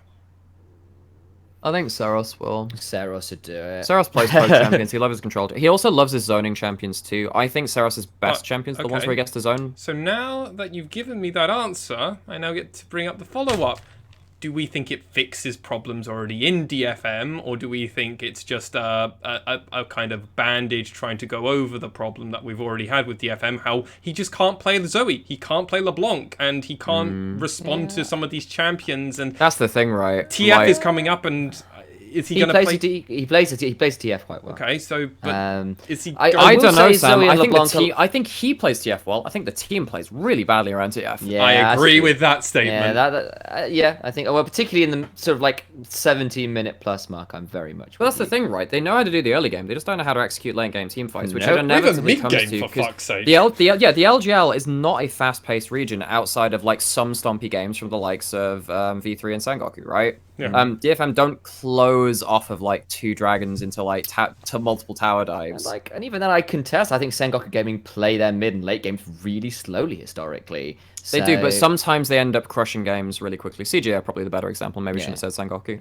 Yeah. But they're very methodical about it. But like DFM, just particularly in that V3 game, but it's not the only time against Burning Core. They almost flubbed a couple of team fights too. And CGA, obviously, they flubbed a lot of fights. It wasn't with the TF, but they have this way of just like committing to fights that they really shouldn't be doing.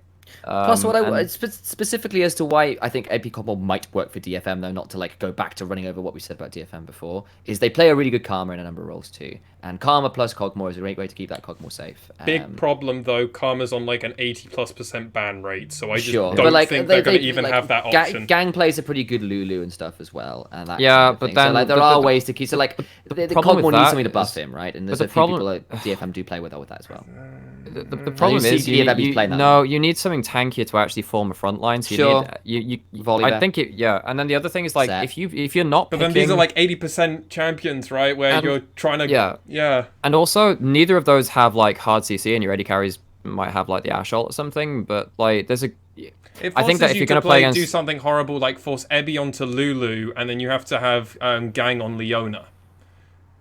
Yeah, or maybe just go like set something. And then how much pressure are you putting on Zeros to be your like only carry, right? And I'm just like, I'm worried that they have to ban out too much stuff which is played prominently in the LJL. I think Syndra's good versus Cogmore a lot of the time. It can get a bit awkward, like I said. But if you run out of vision, Cogmore will be a pick where if it works perfectly, it's not going to be prominent. No, but if it could be easily the perfect thing, where it's just like, well, we can play Cogmore here, and the whole team just lights up and goes, oh my, we've drafted a Cogmore. Yes, and it is another flex, right? You can play Cogmore bot. It's better in mid. I think it's far better. You could play Cogmore bot, which is part of why it's quite strong. Yeah.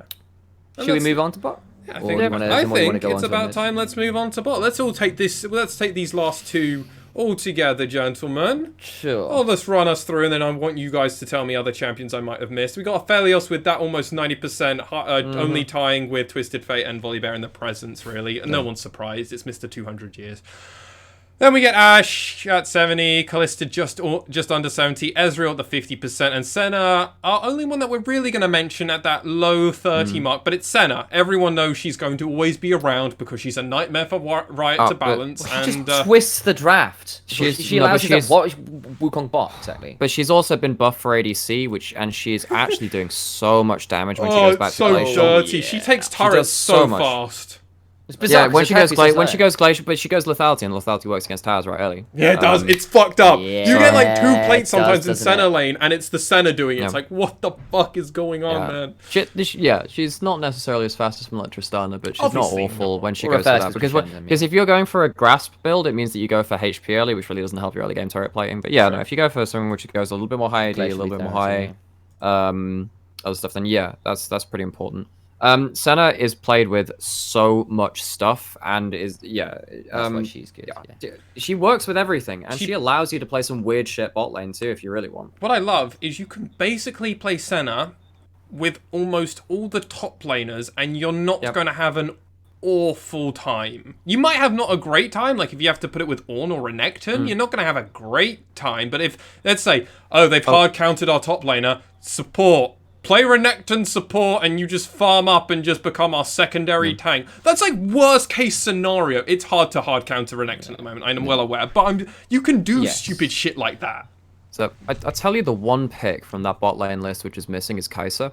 And Kai'Sa, that's because she's situational, right? She is pretty great into Ezreal because you land a W late game, and if you have Muramana, you just dive onto him and just press Q and he dies. Yeah. Karthus also apparently has a 20%. Oh, Karthus bot is also the other one, right? I mentioned that. So Karthus bot is also Karthus bot has untargeted Q poke, which is really high DPS, which outranges all the auto attack ranges of all the AD carries. So you have wave control because you've got AOE spamming on 0. Also your Defile has mana regen at all times, which is really handy. So he gets so if you go like Karthus Karma or some shit like that, you shit on lane. You have one of the highest DPS champions in the game also in your bot lane. It opens you up to play some heavier AD threats elsewhere on the map, and has the execute threshold, which is more. You have a global from bot lane, which you can't miss, which is huge, and it pretty much wins lane against, well, pretty much everything, really. Well, it also says your Kha'Zix jungle can go full lethality and just literally just be a madman, and you can play support mid lane and top lane, and it's fucked up. There is an outside chance because Zed was buffed on 10-13, 10-14 actually. Yeah, there's a chance we see Karthus bot and then have Zed Karthus. Because you just... Oh my god, it sounds beautiful. I want it. Can we please? Well, it's the reason the problem is, again, Karma Karthus works too, right? Because Karma puts enough poke out with the additional late waste. And you bring the HP bar down to the point where it's no longer poke, it's just execute threshold.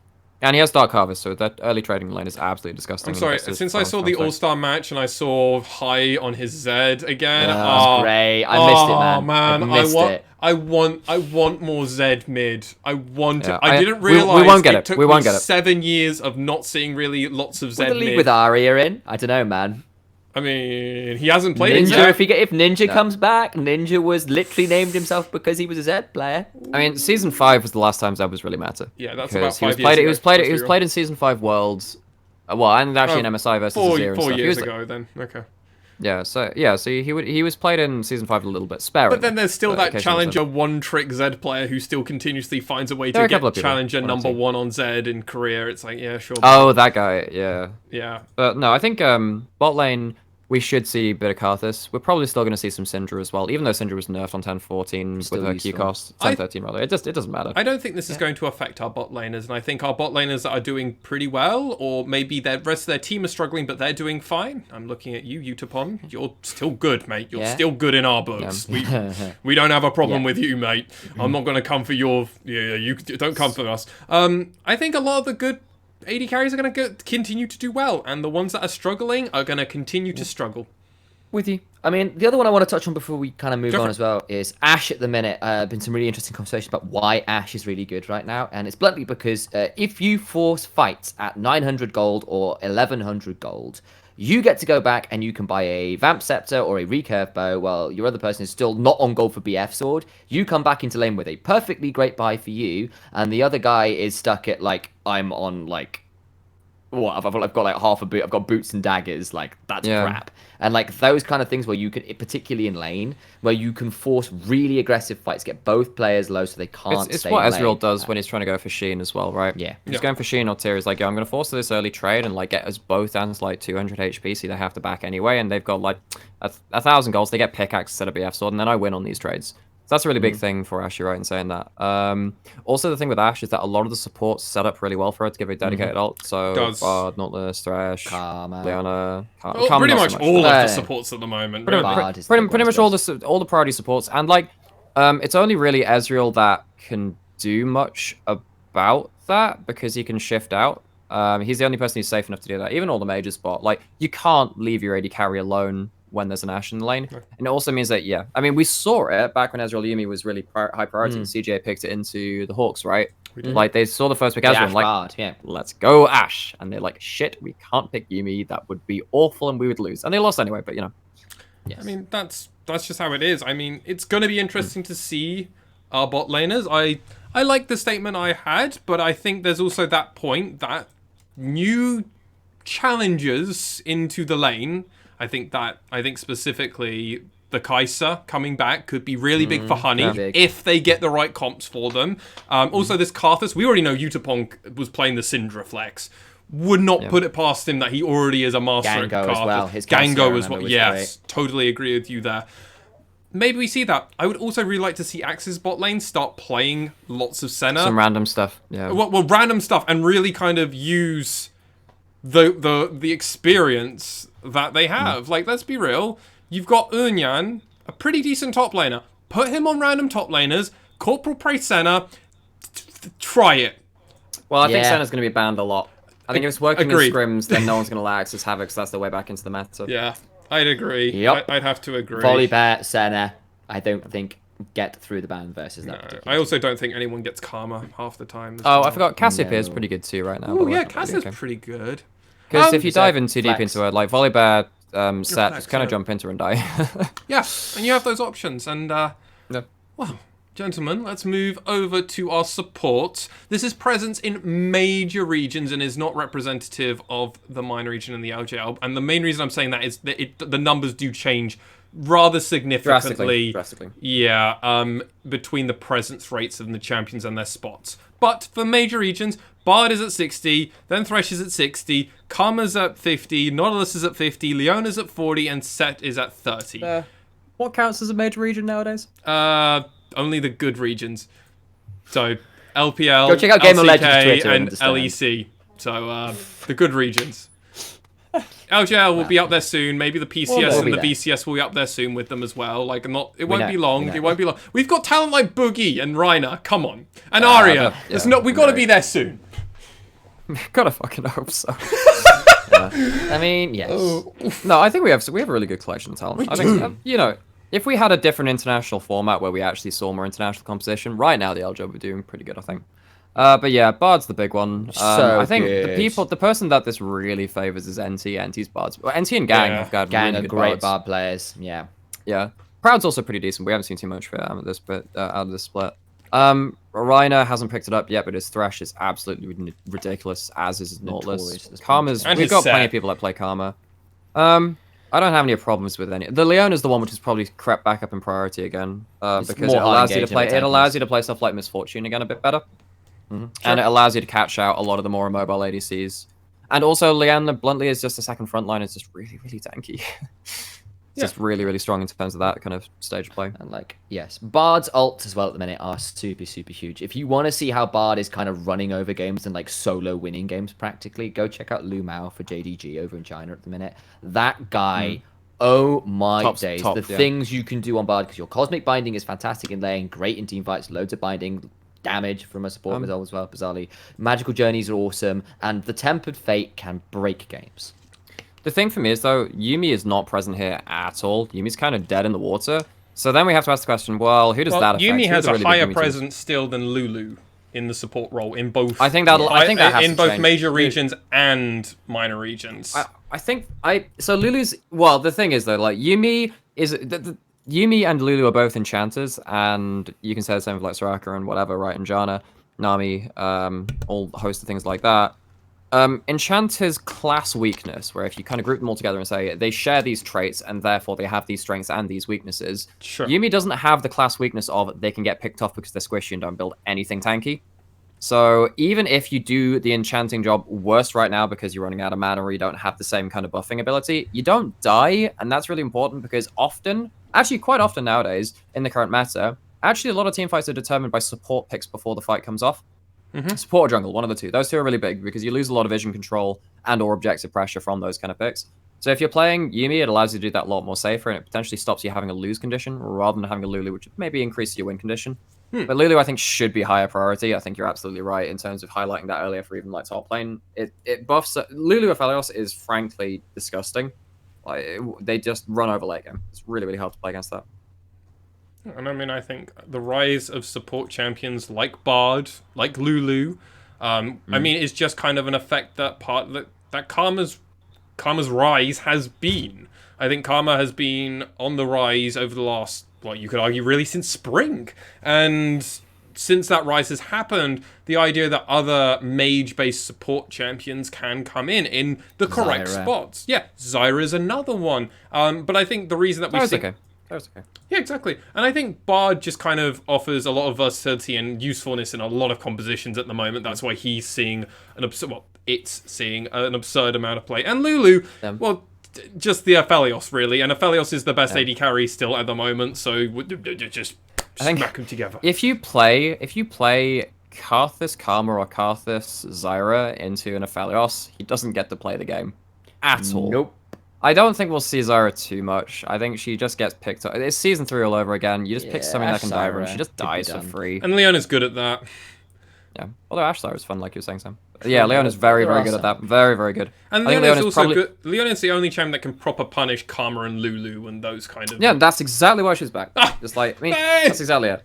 It's like, but like, Nautilus kind of does the same thing, but like, it depends on the lane matchup. And also, Nautilus is probably back because Kai'Sa's seeing... I mean, Nautilus was never good, but Kai'Sa Nautilus is one of the strongest lanes in the game. So punish Ashe by throwing a depth charge and like jumping on top of her. Although Ashe Nautilus is also really good. Yeah, Killer Instinct. Yeah. Well, gentlemen, that is all the champions and the impact that we think they're going to have on the LJL. With other champions we've mentioned, we've also talked about all of our teams coming up into Super Week. Do we want to recap this little thing I've got in highlights, or do you want to just leave it?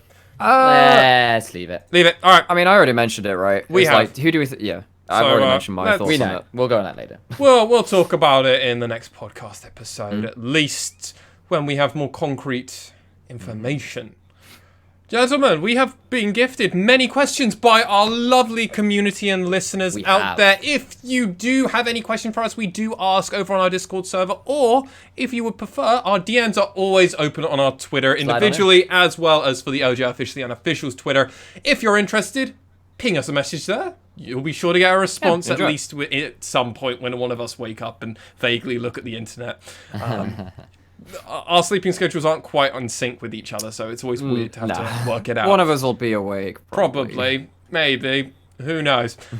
We've got 5 questions this week that we have been asked to answer. And our first one comes from Stardust, who asks us the question, what's your all-time favourite LJL/Japanese player? I'll go over to... Go on, Nymaera, you put your finger up. Go on. If it's an LJL player, Arya. If it's a Japanese player, Reina. That's it. Okay. My favourite player just has to be Ebby. I'm sorry. Man's just oozes just charisma. Thumbs up is classic. And he's done a lot of content outside. He's brought LJL, like...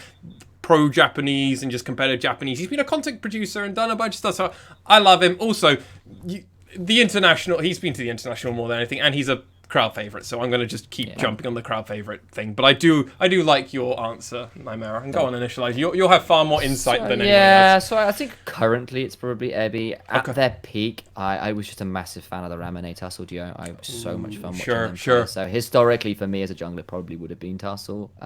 That's fair. These days, it's probably Ebby. But back on the Rampage days when they went to 2017, I think they were just great fun to watch. Ramonade Tussle were pretty stellar. Yeah. Whereas I don't have quite so much nostalgia from that period of time because I wasn't like an LJL only watching a guy. I was watching just everything back then, so I didn't have like a particular attachment to the LJL. But yeah, for me, like Arya has just been such a breath of fresh air in terms of the mid laners, which are just actually willing to pull their finger out and do something crazy. And they do it with such consistency. I'm like, wow, they're always going to do it. Yeah, and Arya's played in the league for a while. So it's nice to actually have a player that's hung around and only improved, really, which is just dope to see. Our next question comes from Ishiki, a lovely man who asks us questions almost every podcast, normally. They've asked us a bit of a troll question, but we know what they mean by this. First off, can V5 retain their streak? PP God. PP Gang. Well, they're on a 1-loss streak in the RPL, so KW to that one. They lost a couple of in there. Oh yeah, we have their sister team. It's like their academy team. Did you not know? So except the world they're only finals in Japan, and they're not from Mexico. It's gonna be so the world finals. So we got the script, and I'm gonna spoil it because it'll get us more views. So we're gonna have V5 versus V3 versus V from the Devil May Cry series as the finals of Worlds. Yeah, as seen in Devil May Cry. Do we think V3 can actually retain their streak, gentlemen? Yes. Yes. Like I said, it will be predicated on, do the LJL teams change to a bot-centric style to punish Archer and Reiner and the way that V3 balance the map around them, and whether V3... I mean, even if that happens, there is a good chance that V3 have prepared for that and act accordingly, but if they don't, I don't think V3 loses to anyone. I think that V3 will have a perfect split if no one focuses bot lane. What a title that will be for you, Initialize, if they can perfect split this. I know. So, I will say no. But only because I think statistically it is damn difficult to get to a perfect split. And they have still got to face off against DFM, CGA, and Sengoku Gaming, alongside Burning Core, who are kind of a bit of a wild card in there as well. I expect within the 6 games that one of those games goes wrong. Like that feels like a likelihood. Sure. Narratively, it would be awesome, and they are by far the best team in the league right now. I still expect maybe in a game they get kind of outdrafted, they try something a bit weird, that they get punished in this game. I mean, similar to what we saw with C9 and 100 Thieves, they just kind of, well, they played horribly that game, and they didn't set themselves up to win, and that could easily happen for V3. That could easily happen. It only takes one game to wreck the perfect split. That's why there are so few. And when I was historically looking over this, it rarely ever happens. Like, EDG had a perfect split in the LPL once. Yeah, I mean, I sent Sam a document. Actually, you might be interested in that as well, Nymaera. I sent you a document. I sent Sam a document where I basically went through all leagues looking for any perfect games, and the one thing that really kept coming up was Fnatic when they did their perfect streak. Oh, Season 5, the Season 5 summer. Outside of that, most regions don't get it, or they get close, but it's not quite. I think it was EDG 2016, 17. That was the one with Scout finally moving up into the main roster. They had an 18-0 split, I think. Yeah. But it's so rare, and if they can do this, they will join DFM, who have done it in a region more than any other team. That's right, DFM already have that title. Now, losing it and then losing it to V3 in this kind of fashion would just be so cool narratively wise. Like, there's just so much what it culminates to from a perfect thing. It's interesting. It's really interesting for me, at least. Also, yeah, I don't think V5 can retain their streak of 1 loss. I think they will win a game, believe it or not. I do believe they will win a game, as they are middle of the table in the LPL. So, they're looking pretty strong. I expect them to. I actually think they might be the 4th team to go to Worlds. I think they're good enough. Yeah, I think they could. And just so you know, LJL, so the LJL Perfect Games, so they went 2018 Spring, 10-0, 2016 Spring, 10-0, 2017 Summer, they went 9-1, so close. And then I don't think they've done it twice, I think. Yeah, that's more than anybody else. You don't expect anyone to do that. No one ever gets a perfect split, let alone twice. So through semantics, can V3 retain their streak? Yeah, they can. Do I think they will? I'm like I said, I gave those. If you wanted to like put me on the spot, That's fair. No, I'd be a cynic and say they won't, but I think they can, because I think that having the patch change and also having teams just like stepping up for this one game just trying to be the blue shell, I think that it will maybe come to that. Just because, and Sam was saying like statistically, I don't think they will, but there is the chance. Of course they can. Like, it's not an outside chance. I expect to be competitive. Like, yeah, it's not an outside chance. It's actually like significant chance they will do. But yeah. Well, with that said, 2 naysayers, 1 hopeful host saying that they can do it. I meant to play the dummy, so I'm allowed to do it anyway. I said they can, not that they will. But well, I see. Hang on, what's this? The backtrack. No. It's semantics. This is a very Nymaera way of poising this kind of question. No, this is saying on semantics. If you want to ask the question like on paper, can they? Yes. Do I think they will? No. Well, there we go. Your answer's no. Yeah. Overall, no. I'm yes, because I'm the plucky man that thought the Hawks could actually have a great first split. I'm willing to make those hot takes. Gale Wealth, otherwise known as Emma, on our Discord, one of our biggest helpers in a lot of spots. Oh no, she's been great. When we ask her anything randomly, she'll just know it, or we'll just be active on our Discord and she's just like completely in tune with the minor regions. She knows emerging regions. more than she's part of the Leaguepedia crew. I would argue, I think Emma knows more than anybody else about all the minor regions. If you had combined knowledge. Yeah, combined okay. knowledge. Yeah. It's combined knowledge, 100%. Yeah. Kind of said. Welcome to being an expert, Emma. Congratulations. She is so good. Her Twitter's a gold mine, by the way, if you want to know about any region. Really good. Just there. She asked a question that we've already kind of covered in this podcast, but I think it's worth just us giving our final hot thoughts, not very long thoughts, but our quick thoughts. What are our expectations for these teams after this very long break? We're going to see some desperation champions picked up. Some people completely revamping their style because they've had a really crap first part of the split, but mostly it's going to be V3 just crushing people again, I think. I will put in that I expect DFM to be up a gear.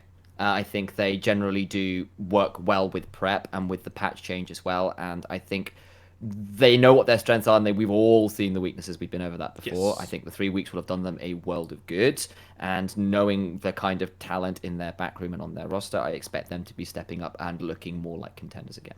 I would like to then also throw the devil's advocate, as I love to be to Sam, and and actually go, well, if they don't do exactly that from game 1 versus V3, I think it could be the complete polar opposite, and they will go 0-2 in day 1. But then I am very hopeful that they will punch down, just like Sengoku, and just like what Alex was saying in the previous podcast episode, and they'll go 2-0.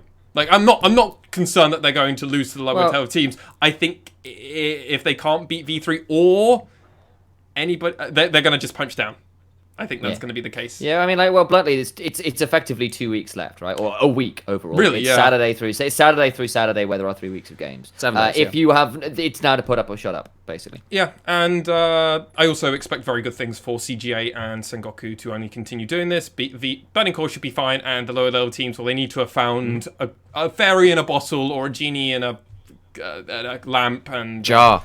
No, you're not a genie in a bottle. I'm not working you the right way. No. Well, maybe I just want to make, like, Legend of Zelda and just, like, get my extra lives. Oh, okay. That's better. Yeah. I thought you were doing the song there. That's far more quaint. Genie in a bottle. Yeah, wrong song, but I've done it that way. Wrong song, but we still got there. We got a new member of our Discord server. Clancy. Clancy asked us the question: will DFM find their groove again and be able to challenge for the spot for the top spot in the standings? We've answered this countless times. We already know Initia1ise's response. I think I can't answer this question, and I'm actually going to refuse to answer it until I see that first game. Then I will gladly on stream answer it, because they've been so flippant so far throughout this split. So I don't think they're going to get a semi-final berth. I think it's very hard for them to do that, which means we're going to see multiple best of 5s. I think their first best of 5 is going to be fine because it'll be against a lower tier team. Yes. I think that regular season they're not really going to show. I don't think they're going to be on fire in regular season. I think best of 5.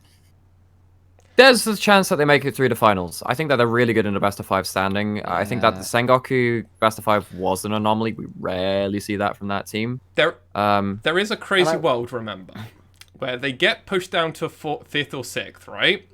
And then someone like Sengoku or CGA goes, screw it, I want the big boys. And they have to go through one of the top 3, one of the top 2, number 1. And if they win that, fuck it. They deserve it. Wait, they would have to go through 4 playoff rounds, right? 3. So you'd have to go through round 1, low bracket. So we have to do low bracket. Oh my God, they go into the semi-finals. And then they would go on to face the loser of the Juggernaut. Yeah, and then they would go on to, so they'd have to do 4 brackets. They have to do 4 best of 5s. Yeah. And regardless, they either get a free game and then they have to go through the top 3, or they begin with the top 3, then get to a reprieve game, and then they still have to go through. It's just a hard run for them. So the question, so actually, no, that's the good question, right? So if they end up in the low bracket and they don't get semi-finals, and they have to go through 4 best of 5s, I don't think they win. I think this is a really difficult split because they have to go through. But Alex, some very good teams. The content. Think about our content. Right. They'd have to go through the top 3 teams either way, right? Because the other team, even if they finish 3rd, because they're probably not getting 2nd. The other team, say if it's CGA or Sengoku that end up on the other side of the bracket and they win they win their best of 5, they have to face them. Then they have to face V3 or Sengoku or Sengoku. CGA in there, and then they have to face the winner of whatever. They have to face the top 3 either way. So And they good. haven't won a single game against them so far this split. I don't think they're winning. I don't think they can do it. Well, what I will say is I expect them to get their groove back. I also think that bluntly, playoff DFM is a different beast. I'd agree with you on that. And we see it across the world, right? It's T1 in best, But- it's T1 in playoffs. Oh, It's actually, no, G2 you're and right, Fnatic in playoffs. It's TSM and C9 in playoffs. It's RNG Well, not in playoffs. TSM in recent years. No, let's talk Sure. about heritage.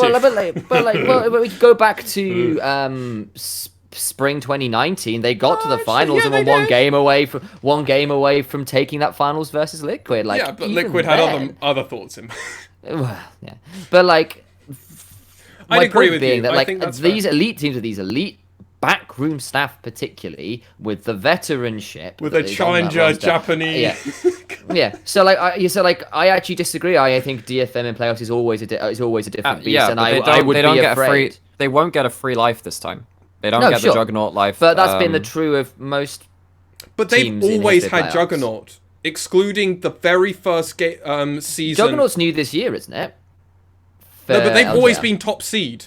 Oh, sure. They've pretty always much. been top seed.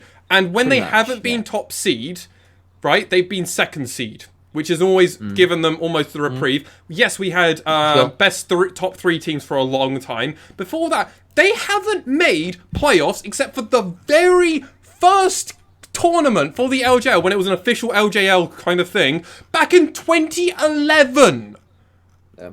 That was the first ever thing, and that's when you don't even count it in the history books. Wikipedia doesn't care about, Gamepedia doesn't give a fuck about it because it's so long ago.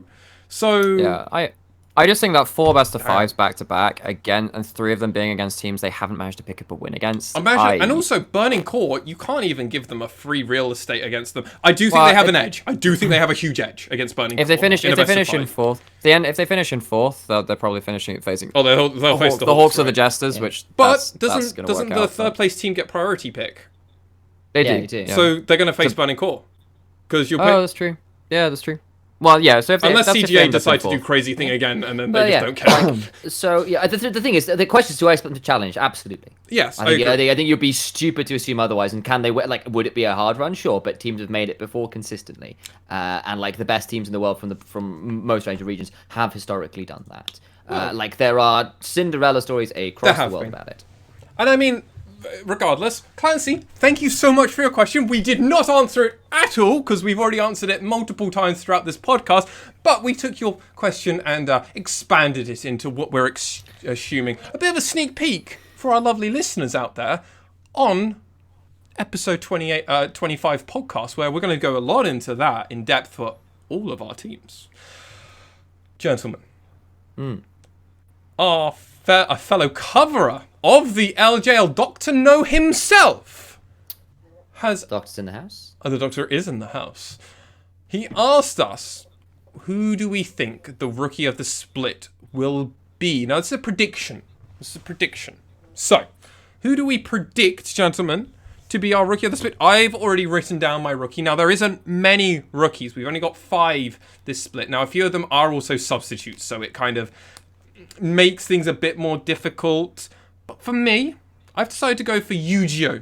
Now, this was a player we've talked about. A few of us maybe might have been picking him as we were going through all the podcast questions. I think Yu-Gi-Oh! Has, well, he's filled the void perfectly. He replaced Rocky in that mid lane, and I think Yu-Gi-Oh! I think he's actually stepped in, and in some cases, I think he's done a better job than his original mid laner. That was for Burning Core. Yeah. And you know what?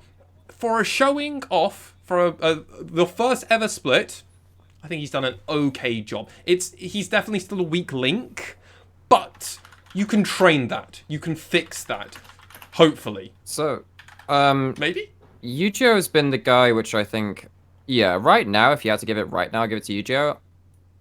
I think Unica might end up pipping it at the post with a couple of good games. Okay. Yeah, I can see Because that. I just remember Unica was really good versus DFM, and that was such an important match. That was. And I know that he's been more consistent than Yoshi was last split, but maybe hasn't had as high highs and but not quite as low at lows. He's still had some. I'd really agree with that. I issues think at Yoshi points. has had far higher highs, but his lows were so much worse. I will say remember his his- Graves game versus Sengoku Gaming was also pretty good. It was, yes. Yeah, it wasn't like explosive, but he was actually doing damage in team fights and It not was being a an liability. He was doing important fine. part So- of the whole. So, and in the same way, Yu-Gi-Oh, I would look. None of the rookies this split have been Archer. That's cool. Let's actually call out the names of all of our rookies. So we've got Natsume for Axis. He's filling in for that top lane for Unyan, who has moved to fill in that. They wanted to, instead of having multiple support fill-ins come in, they wanted to just have one and kind of move the roster around. We do get two for Rascal Jester. We get Pink and Nagi, who mixed results, I think is fair to say. Yeah. We then get Yu-Gi-Oh! For our Burning Core in that mid lane, and then we get Unica in the jungle. So that's our 5 rookies. Two of them, well, one of them is in our 0-8 team, so it's going to be really hard for us to be predicting that. And also, Rascal Jester is in that same sort of boat. And this is no tread onto Nagi or Pink or Natsume, but they haven't been great. No, and sometimes it's bad to look good. It's hard to look good in a bad environment in terms of a team, right? If you're just not playing well. But like Unica had to step into a really struggling position for CJ, and he's done all right. Yeah. I think Yu-Gi-Oh's also been all right. Neither of them have been stellar. It's not exactly like we're picking like the shining diamond player, which kind of was Archer actually in spring. He was really, really, really good. He was. But no, I think I would okay. Right now, I'd give it to Yu-Gi-Oh, but if you're asking for a prediction, so I'm going to say Unica asking at the end of the prediction. split. That is what the doctor asked for. I'm saying Unica. And Initialize? I kind of agree, actually. I think Unica With would who? be a pretty good chat. With you, Nymaera. Not me. Sorry, buddy. It's alright. What's your reason for backing Unica? I think his consistency probably puts him ahead of the other players on that list, and and I think this fact that CGA have shot up the standings compared to spring, and part of that is off the shift they've made of the jungle. The DFM game was just so big balls by looks good on his record. They had the balls as well. Yeah, no, I think that's a really fair thing. Sometimes being average or being fine in a lot of spots where sometimes it would be great if you could be the all-star, but like you can't always be that all-star. And I think these Unica two has done a teams- lot of that. And he had a stumbling, and I was flaming Unica hard in the first 2 weeks, remember? But now I'm not flaming him now. Now I'm kind of That's like, a big thing, right? he's there. Show the recovery. The recovery is good. Yeah, and sadly, Yoshi, we would love to have you back, as we did enjoy you at least being around in the league, but he's still a substitute, so he's not gone yet. Yeah, and for sure. Maybe we'll see him in best of 5. Maybe if well, things go badly.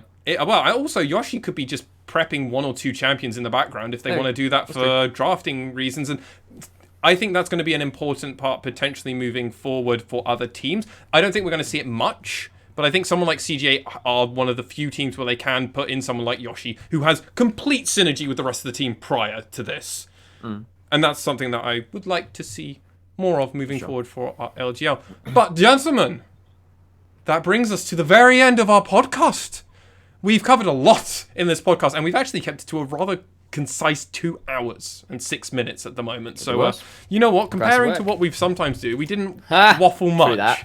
In all fairness, we didn't waffle too much, and we covered a lot of subjects and all of our questions as well. So, for myself, I'm very happy. But as always, I will now hand it over to first Initialize and then Nymaera for any of their closing thoughts and the last announcement that needs to happen. I will let the man himself explain that, why he will not be around for our casts. No. So Initialize, you first. You first, Initialize. I think this weekend should be probably the most important weekend in the LJL split. I think we can decide a lot of those standings. And it's going to be dagger. Pretty huge. And yeah, it's a dagger, but I think it's probably a dagger that will be taken with good grace. Nah, fuck you guys. I'll come out of this podcast, Initialize, alright? I'll come out easy. No. I'm super sad that I won't be here this weekend, but I got other duties calling me, and I'll also be doing some. Well, I'm actually not sure if more than one of us, but yeah, at least I will be on VCS on Friday as well, and on this desk. So come check us out there. I'll just be like in between games, flaming another region and saying that we're better. Nah, I'll just be doing my thing. This weekend in particular, Yeah, I'll be doing a lot of odd review on Monday after I'm done with the games I'm casting, because oh my word, I in some ways, like, what the anxiety of watching like V3 versus DFM again, I'll be like, holy crap, what's gonna happen? I kind of glad I'm missing that life a little bit. Saves my heart a bit. But yeah, it's super sad, and I hope you guys crush it. You will crush it. Oh, I'm sure we will. Yeah, sadly, Nymaera has got that prior casting commitment, which we obviously would only want him to do. Also, it's paid. So that's a big reason. Earn that paper, good sir. While we over here will have the Super Week to contend with. We're not going to make any explicit announcements quite yet while we work out the last few tidbits But about 16 it. games in 2 days is hard, so expect some announcements. We will be announcing how we're going to be doing coverage. Currently, we're trying to see how we can get all of them done as soon as possible. Yep. And obviously, day 5 or week 5, we have to try and get all done on the Saturday regardless. And then we have to figure out Sunday and week 6 and everything else right around that. But that'll be me and Initial1ise taking most of the reins with potentially other things happening around it. But we will announce that once we've got confirmation, obviously. Sure. But for that said, Super Week's coming. Lots of exciting things happen. And we will be obviously recapping everything in our next episode of the podcast. But for myself, Initial1ise, and all the way over on the other side for me, it's Nymaera. Thank you so much for listening and or watching, and we'll see you all very, very soon.